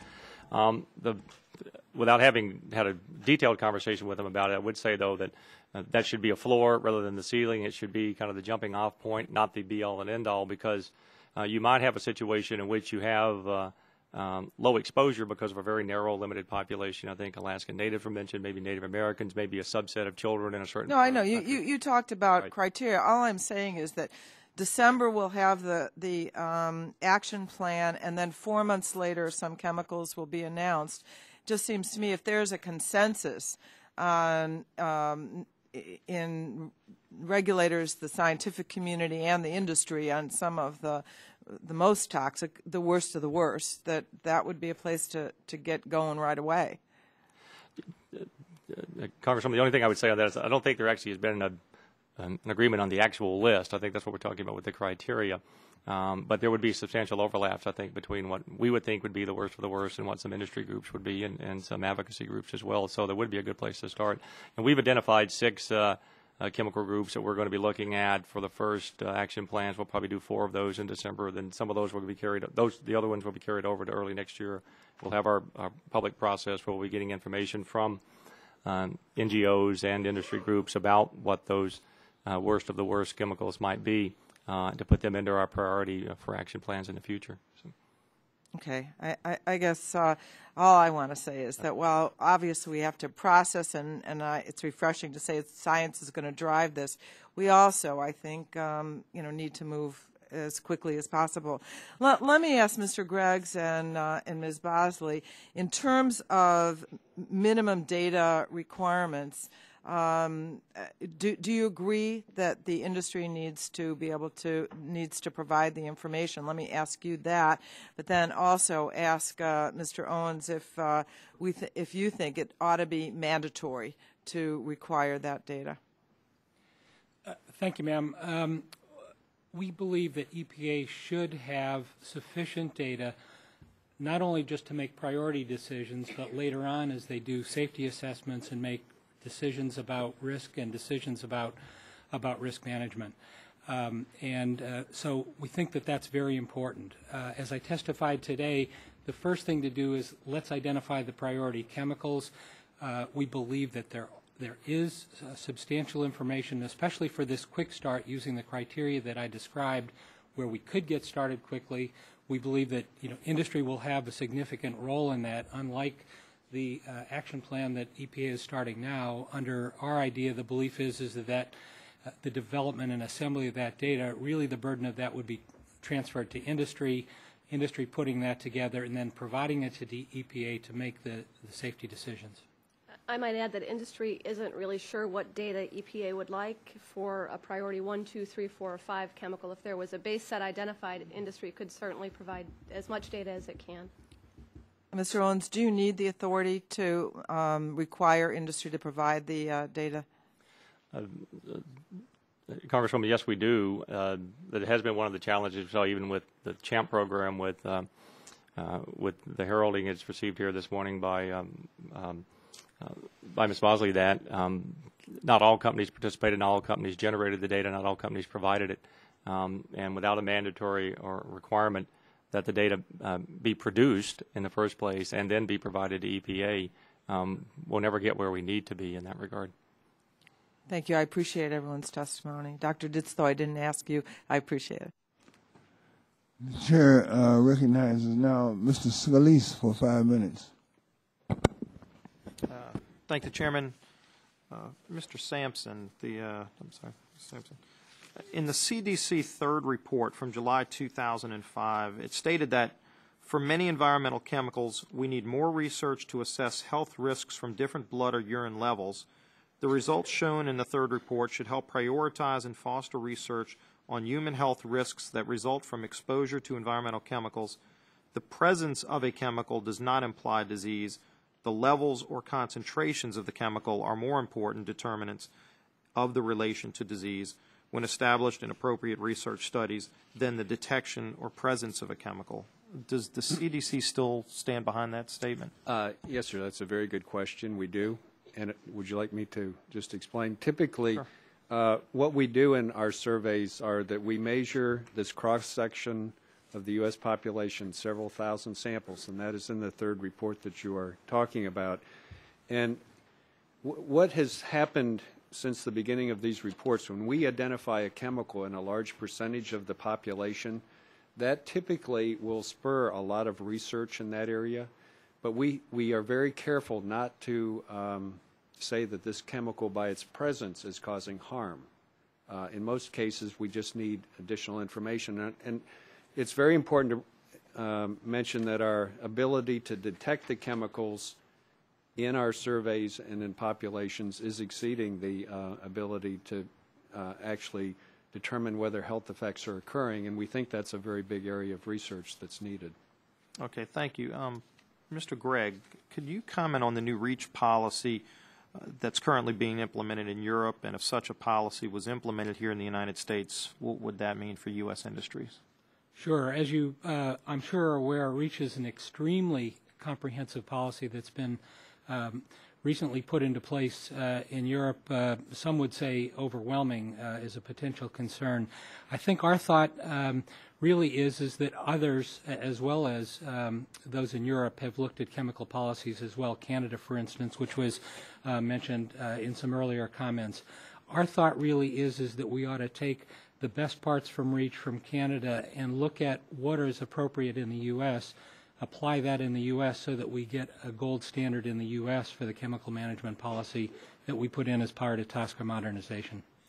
Okay, thanks. And then some of the advocates of legislation have recommended that we should have in the law some kind of list, an actual list of chemicals of concern.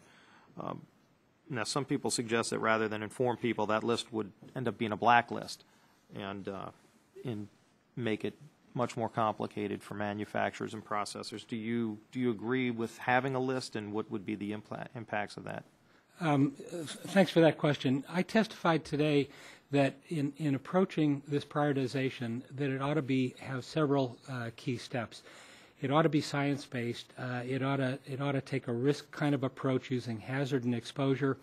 The scientists at EPA should be involved in that, and there ought to be public review and comment to make sure that EPA has all the relevant data to make the right decisions about what chemicals should go under further assessment. Our concern about a list, of course, is that, is sort of whose list, what criteria, and our thought really is that by providing EPA with direction on the criteria for which priorities ought to be selected, that will result in the right selection of priorities and the efforts going into the highest priority chemicals first. Okay, thanks. And Ms. Bosley, if I can get a response on both questions on REACH as well as on the list. I think REACH's main problem, it is a comprehensive legislation, but it does not prioritize. So a chemical that's being manufactured at 20 metric tons that is highly toxic will get the same data set and the same priority as a chemical that's being manufactured at 20 metric tons that has almost no hazard to it. So there was no risk prioritization with respect to REACH. And I think the impact of a worst of the worst list, those chemicals are fairly small, and I think you just have to look at critical, strategic, national interest uses for those lists. I don't think it would overburden the industry to come out with a list. Okay, that's all I have. I yield back. The chair now recognizes Mr. Sarbanes for 5 minutes. Thank you, Mr. Chairman.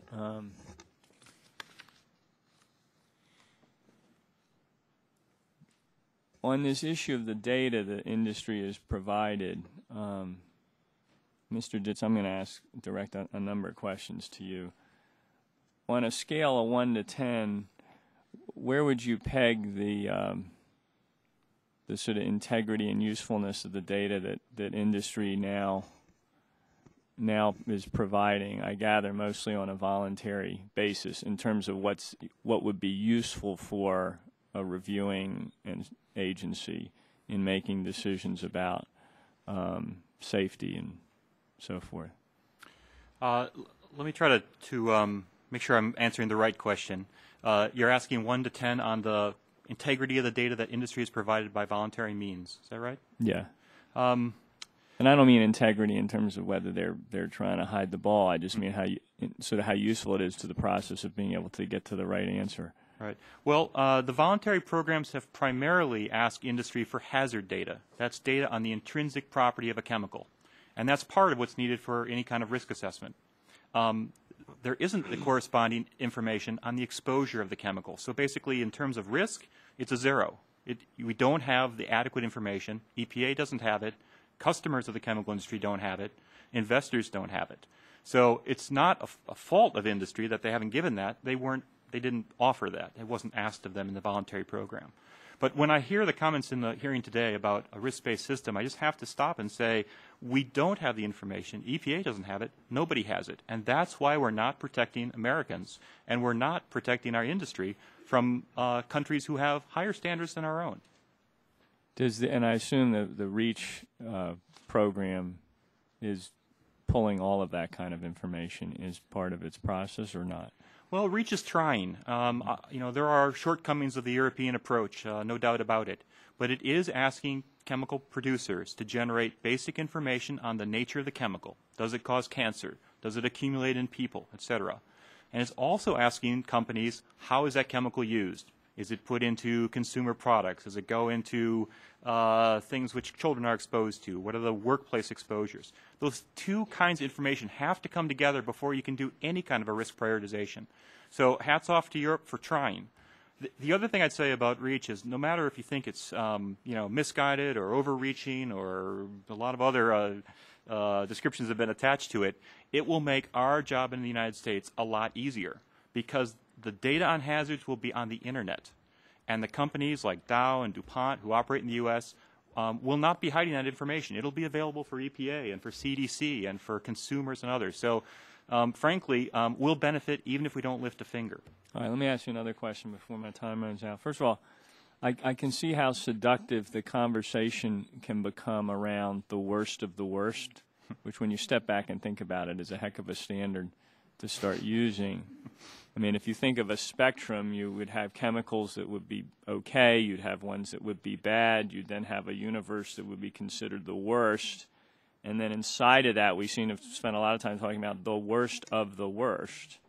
But the danger is that it will distract us from other parts of the spectrum that deserve, I think, an equal amount of attention for various reasons.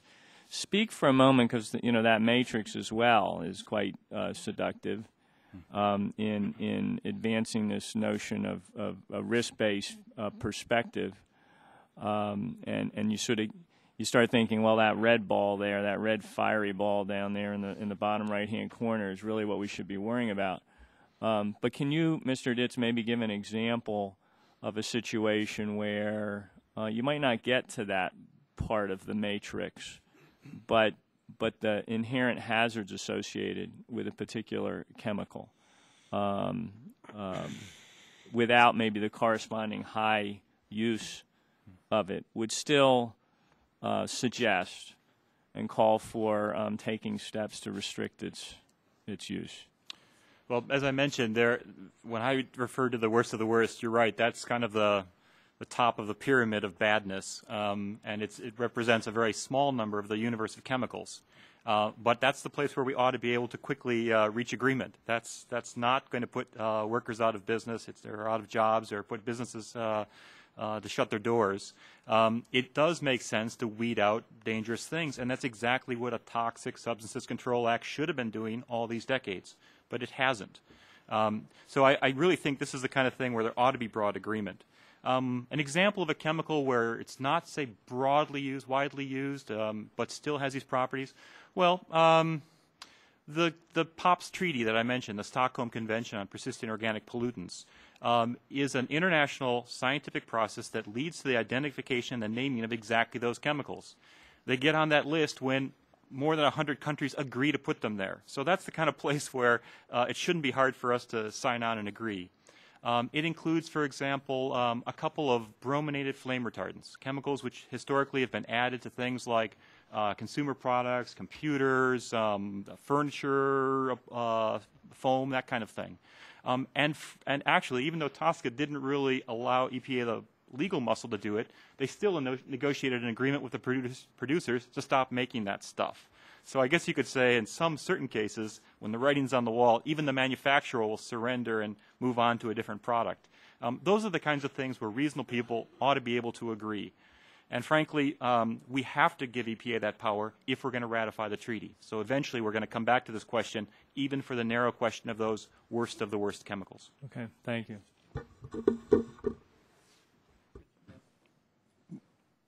Could I just offer just a quick additional fact for Congressman Sarbanes? One point that I didn't get a chance to bring about my oral testimony, it's covered in my written submission, is an issue of the confidentiality of data that is submitted. Under the current law, the burden is on EPA to dispute a claim of confidential business information, CBI as it's called. And on many occasions when data is submitted to us, it's claimed as confidential. Over the years, in fact, taking the 80,000 figure just as a point, roughly 1/5, about 16,000 chemicals on that list have claimed the identity to be confidential. So of the 80,000 chemicals that are on the list, the names of them are claimed to be confidential. So you could actually see that a chemical might cause a hazard to people or a risk to people or adverse health effects, but you don't know what that chemical is by looking at the data that we actually might have in our database at EPA. And Administrator Jackson has directed us to do what we can do under existing TSCA to try to make more of that data available, but we do need TSCA reform to address that issue as well so that the data can be made publicly available when it is provided. That's like the opposite of a blacklist in a sense, right? The chair now recognizes the gentlelady from Florida for 5 minutes. Thank you, Mr. Chairman, and thank you all very much for your testimony. I'd like all of your opinion. It's fairly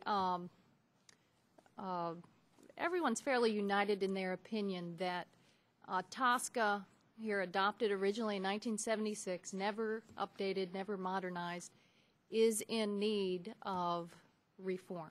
I won't. If you all could just, does anyone disagree with that? So here we have industry, we have environmental health experts, we have agency folks, legal experts, and this is generally the consensus across all of your fields, correct? That TSCA just hasn't lived up to what it was supposed to do and to protect the environmental health. It's in need of reform.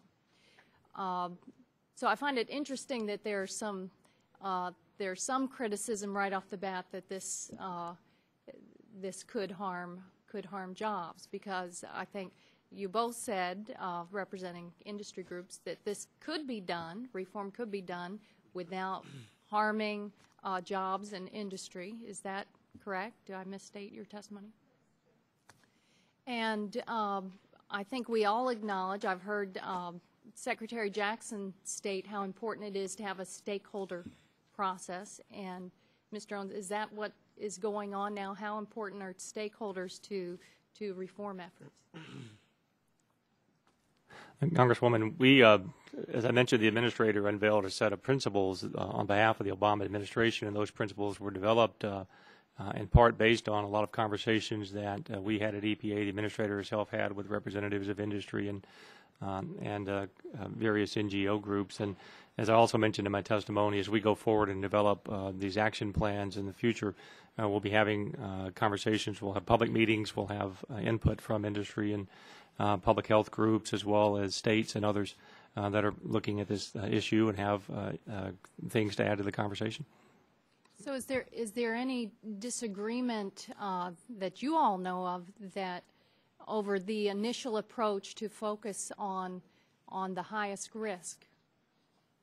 Does anyone disagree with that? That's, and Mr. Owens, that is EPA's initial approach is to focus on the highest risk chemicals in our environment that have the greatest threat to the health of our families and children and our public health. Is that the... That's correct. Thank you. So no one disagrees with that approach. How do we... Could I add to it, though? Yes, sir. It's one question, what should EPA do now with the law we've got? And they might as well start kind of where the street light is on, you know, where they already have information about chemicals that are posing risk to humans. Yes. On the legislative side, on fixing TSCA, it's also necessary that we fix the basic structure of this approach, which means information shouldn't be hidden under rocks or in the dark. It should be out in the open, and that should be the responsibility of business. I think that's also necessary, as well as starting with where we know the problems already lie.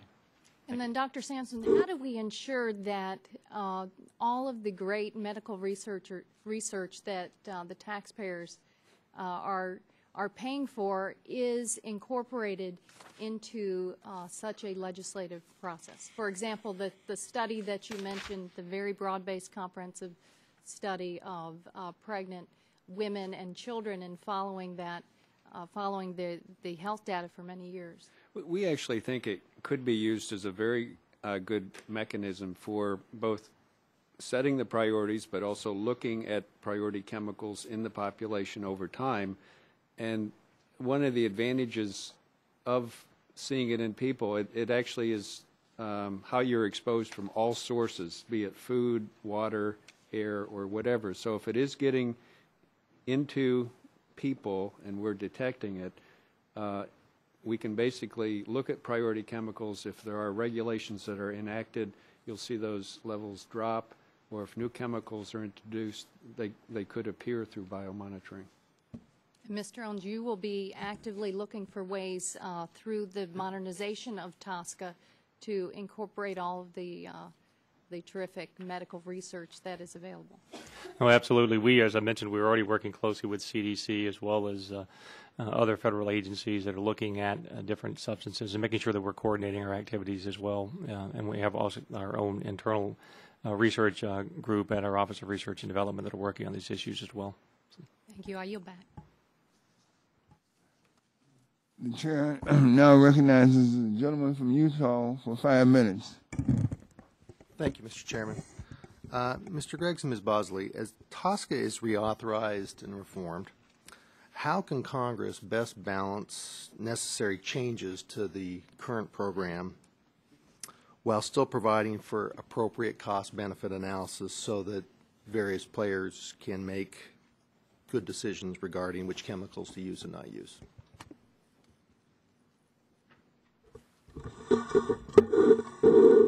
I can say that a definition of their safety standard would be a good first place to start. Also, prioritization of high-risk chemicals.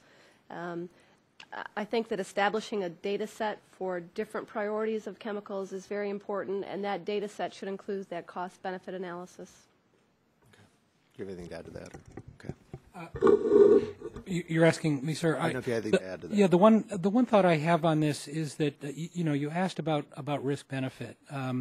In current TSCA, I think it's been described in previous hearings where the safety determination is combined with risk-benefit analysis. And I think going forward, one of the things that we really think is that chemicals ought to be looked at and determined whether or not they're safe for their intended uses, and then separately risk management decisions made about how and when what kind of action should be taken to make sure that those that have been shown not to be safe can be taken. Another question I'd ask, Dr. Sampson, maybe you can answer this one first, but others can chime in too. The CDC currently runs the National Biomonitoring Program. It's produced a number of reports. Does the EPA or does the private sector have access to the data from these reports? Absolutely. After we have finished our measurements, it goes back to the National Center for Health Statistics, and they actually put it online, so everybody has access to it. And then our scientists, as well as other scientists, can begin working on it. EPA is, as other agencies are using it, actually incorporate our data very heavily into their report on the nation in terms of chemical exposures. Other programs such as the Office of Smoking and Health use our data. We look for tobacco products in addition, but it's used quite extensively now in terms Do you have suggestions for improvements that could take place with the program at the CDC? In terms of an expansion, from what I understand today, if there was to be a large expansion of our present activities, first of all, I think the science of biomonitoring would have to be improved and increased. During the last decade, instrumentation has come out that has just revolutionized our ability to measure chemicals in people, and I think that will continue so that more chemicals can be measured in smaller and smaller amounts of blood.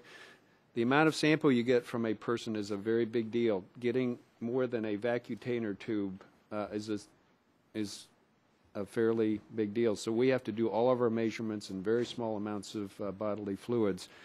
And then the second area is if you're interested in any type of infrastructure outside of the existing ones, and the best one is the National Health and Nutrition Examination Survey.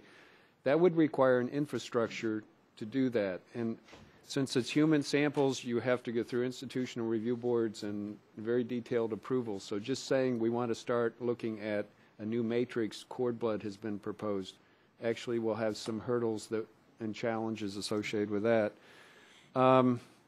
I think, as I mentioned a little while ago, our ability to measure chemicals is ahead of our ability to interpret those in terms of health effects, so more research is needed.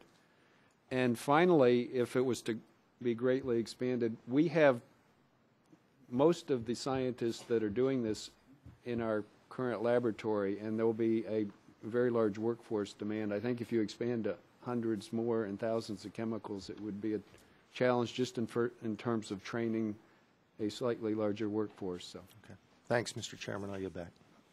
The chair now has a request, and without objection, Mr. Markey, the chairman of the Subcommittee on Energy and Environment, is recognized for 5 minutes for the purpose of questioning the panel. Mr. Markey. Thank you, Mr. Chairman, very much, and thank you for giving me this opportunity. Thank you for your leadership on focusing on these issues of risks posed by toxic substances in our environment. I would like to ask Mr. Ditz, Mr. Greggs, and Ms. Bosley this question.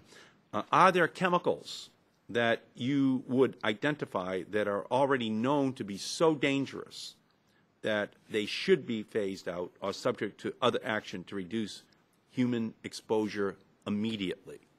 Mr. Ditz. Thank you, Congressman. It's possible that I partially answered this question earlier before you joined us, but the answer is yes. And the sort of colloquial phrase I use is the worst of the worst chemicals, those which are, by their very nature, inclined to last in the environment for months or years. Could you name some, please? Okay. Well, for example, brominated diphenyl ethers doesn't exactly, it's not a household name, but these are constituents that are added to plastic so they don't burst into flames. That's a very useful property, but there are safer substances out there. And when there are such safer substances, it makes sense that we would not allow something which is inherently unsafe. Are there others that come to mind? I think there are a family of fluorinated compounds, which are also almost infinitely persistent, that last for a very long time in the environment. That has been the focus of some congressional attention already. There are, of course, uses, not necessarily the full ban of a chemical, but uses of a chemical which might deserve to be phased out. I'm thinking, of course, 20 years ago, the attempted and failed restriction on forms of asbestos in certain products. Mr. George, any that you would ban immediately, phase out immediately? Thanks, Mr. Markey. I testified about a prioritization. One of the things I talked about was a quick start effort that we believe that EPA could quickly undertake to identify 50 to 100 chemicals that met certain criteria and that could quickly be moved into assessment and decisions where there are safety issues into risk management.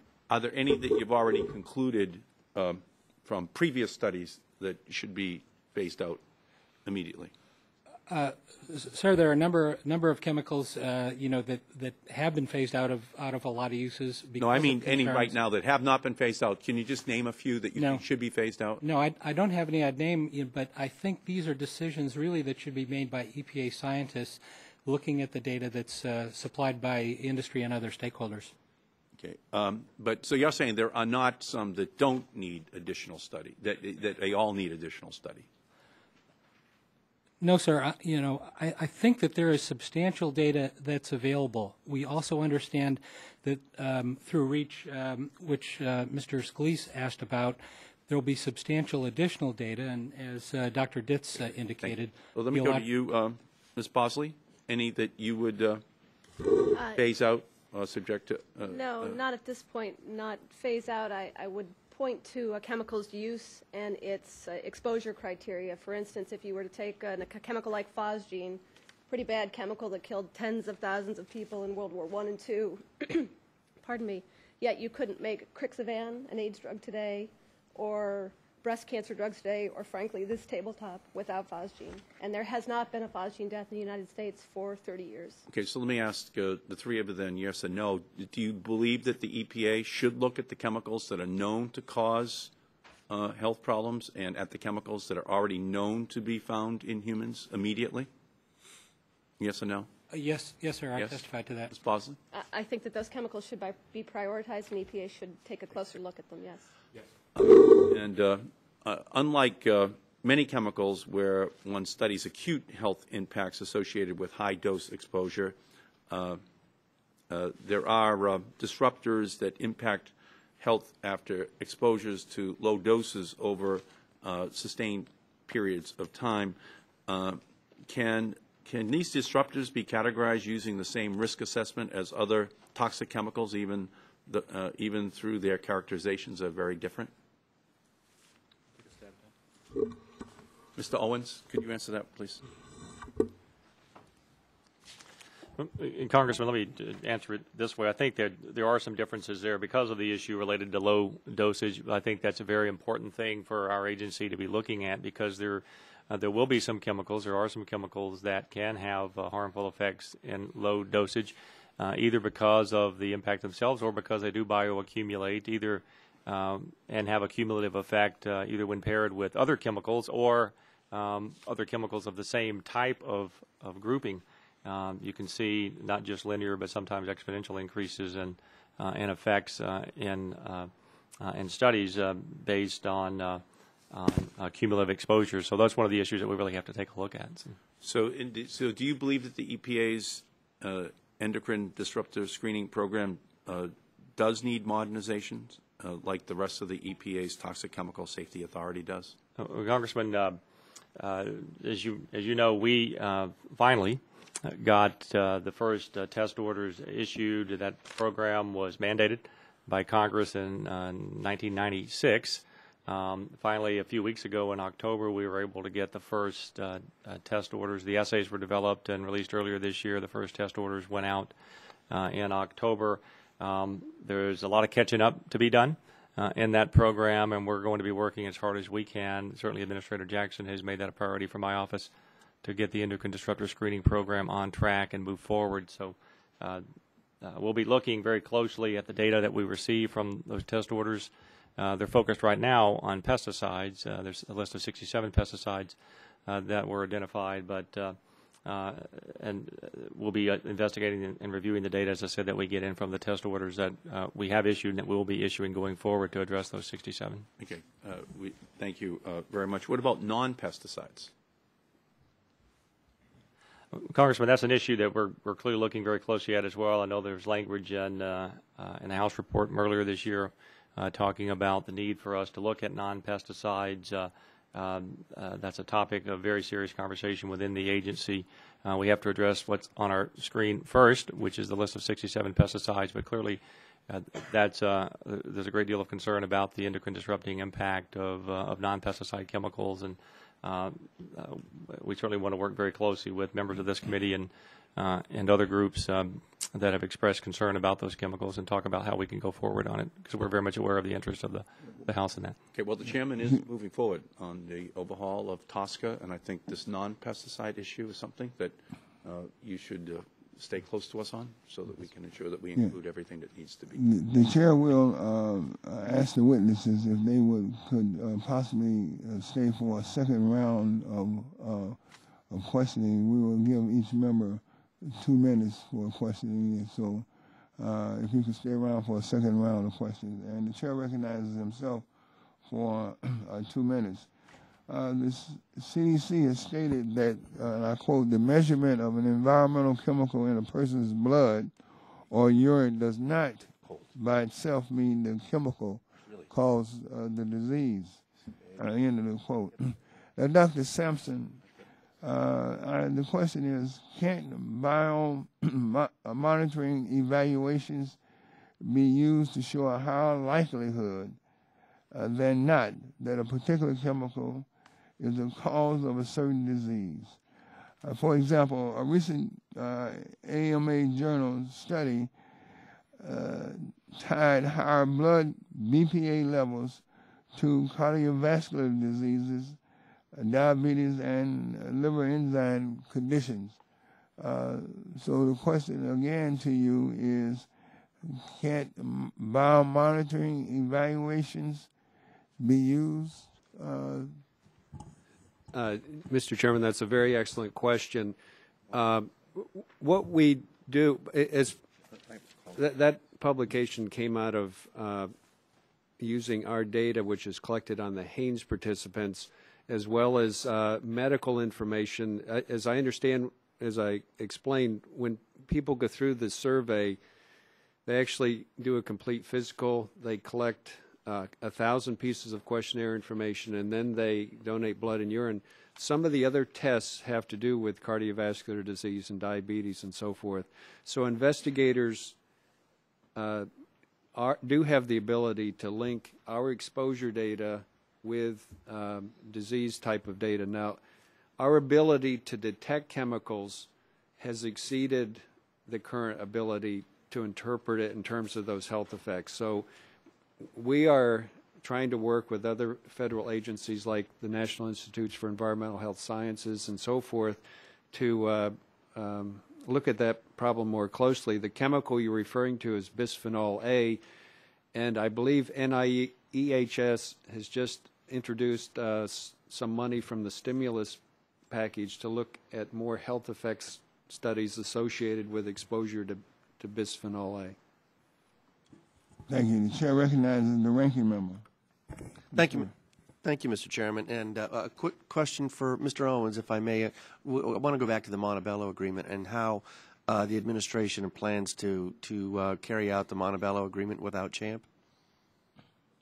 If you could respond rather quickly. I'm sorry, I've only got 2 minutes. Well, I think certainly if we get TSCA reform, we'll be able to have a lot more data on on those chemicals and to be able to address it. And but in the interim, we will be using the data we have. We'll be asking continually for data from industry. But again, our ability to get that data is based on the willingness of industry to provide it. And some of them have not. All right, thank you. My last question is for Mr. Greggs and Ms. Bosley. Mr. Greggs, I appreciated your poster over there that advocated the risk-based prioritization matrix and having that risk-based approach when you're analyzing these 80,000 chemicals that are out there. Can you tell me what, and Mr. Ditz had advocated 3 priorities, identifying the worst of the worst, going up against a specific standard, and industry providing a lot of the research and information, if I got that right. But how would this type of requirement, without making it a risk-based approach, affect your industries, and specifically to the cost of the regulations potentially that could be imposed? Yeah, I think what I heard Dr. Ditz talked about, I heard him talk about the need to have hazard and exposure data both, and some concerns that he expressed about the unavailability of some of that data. Mm-hmm. I think, sort of 2 thoughts on this very quickly. One is that under REACH, over 90% of the chemicals reported to EPA just a couple years ago as being in commerce in the United States are pre-registered under REACH. And most of that data is going to be submitted next year as part of the REACH deadlines. So on the hazard data, I think that there's going to be a great resource there, and I think EPA and others ought to be looking for how can we make that data available in the U.S. The second part is on the use and exposure data. Again, EPA started a system for collecting use and exposure data in 2006. In doing that, they asked the chemical manufacturers about where were chemicals being used. Of course, some of that information is known to the manufacturers, but not all of that information. And so the information that EPA presently has is incomplete. What CSPA, GMA, and SDA have talked about is an idea for users providing chemical use information as part of the periodic inventory update that EPA does. That way we'll have more complete use and exposure data to be able to both do prioritization, but as well to target the assessments that need to be done on chemicals. Mm-hmm. Ms. Bosley? And as I mentioned, I think that EPA's ability to ask for data from industry should be enhanced. The data that industry has isn't hidden under any rocks. It informs everything that industry does, from their material safety data sheets to their safety and handling information to general public knowledge. And for EPA to be able to ask for that data should be enhanced. I also agree that EPA has exposure data based on the 2005 inventory update, and that exposure data should be made public. I don't think the IUR is yet public from 2005. All right, thank you, and thank you, Mr. Chairman. By unanimous consent, the gentleman from Massachusetts is recognized for 2 minutes. Thank you, Mr. Chairman, very much. Ms. Bosley, your testimony stated that we should embrace TSCA mechanisms that have worked well, like the new chemicals program, where EPA has successfully reviewed some 35,000 new chemicals since 1979 without impeding innovation. But according to EPA, 67% of pre-manufactured notices received by EPA under this program contain no hazard data on health or the environment, and 85% contain no health data at all. If the goal is to determine the health and environment impacts of a chemical, how can this program possibly be characterized as successful if the data isn't even provided to make that determination? I can say that EPA has methods. They've pioneered the notion of structure-activity relationships such that if data is not provided, they look at the chemical and take the most conservative approach, and they decide their regulation of that chemical based on that conservative approach. Along with the pre-manufacturer notice process, always is needed process information, identification information, but how do they make exposure and use information. How do they make a decision if there's no health data or environmental data? How do they make a decision? EPA has a tremendous amount of health and environmental information, and they use that structure-activity relationship to But make if it's not provided by the corporation to them, how can they possibly? They're flying blind. What is the empirical basis that is used to make a decision if it's not even part of their process? They look at similar chemicals that have health and safety data available, and that's the structure activity program that EPA has pioneered. Yeah, but it sounds like EPA becomes kind of a chemical Karnak, where they hold up the envelope, you know, without knowing what they somehow or other supposed to know what the answer is inside, without ever having reviewed it, and then they give the answer, huh? So that can't be a process that really can work for the long term, huh? Well, I think it's worked successfully over the last 30 years. Well, I think that's debatable, okay? If they didn't have the health or environment data, then that. Mr. Owens, would you like to briefly respond to that? Yes, thank you, Congressman. I may have said this when you were out of the room, but one issue we do have is the issue of confidential business information and the claiming of certain types of data, not necessarily health and safety data. So we get data that's claimed as CBI. We have, but we can't make public, and there is a resource issue here in terms of our ability to review all the information that's coming in. We have a 90-day window when data comes into EPA to make a determination under the new chemical program that we have. And if the data isn't provided, we have to go back and show a reason why we think that data needs to be provided. And even then, there's no requirement that it actually be generated or created in the first instance. And so there are a number of handicaps and obstacles that we faced, and I think while it feels nice sitting over here as a new person at EPA to hear the agency being praised by someone on the outside, you know, it just ain't so. That's really not what reality is in terms of what the agency's been able to do over the years. And I thank you, Mr. Owens. I wrote to OMB to express my concerns that their approval order for your endocrine disruptor rules appeared to be limiting your ability to require the testing needed to determine the health risks of endocrine disruptors. I just received a response to my letter from OMB Director Peter Orzag last night, which indicated that OMB was not in any way seeking to limit EPA's ability to get the data it needed to determine the health effects of potential endocrine disruptors. Are you confident that EPA will have the ability to get the data needed in this area? Absolutely, Congressman. Administrator Cass Sunstein, who's the head of the Office of Information and Regulatory Affairs at OMB, and I have had a lot of conversations about this, and it's certainly my understanding, based on our conversations with Mr. Sunstein, that OMB's terms of clearance for the EDSB information collection request in no way limits our discretion in any way through the program. So it sounds as though the letter you've received is consistent with that. Okay, great. Thank you, Mr. Chairman. The chair thanks the gentleman. The chair thanks all the witnesses for your time that you have so graciously shared with us, and want to commend you for your testimony. It's been very enlightening and illuminating for us. And again, the chair thanks the witnesses for participating. The chair has a unanimous consent request with respect to 2 items that were submitted to the subcommittee for entry into the record of today's hearing. One is the testimony from the Humane Society, the Physicians Committee for Responsible Medicine, and the People for Ethical Treatment of Animals. And the second UC request is written testimony from the National Petrochemical and Refiners Association. Hearing no objections, the unanimous consent is approved. Now, the chair must bring this hearing to its conclusion. The subcommittee is hereby adjourned.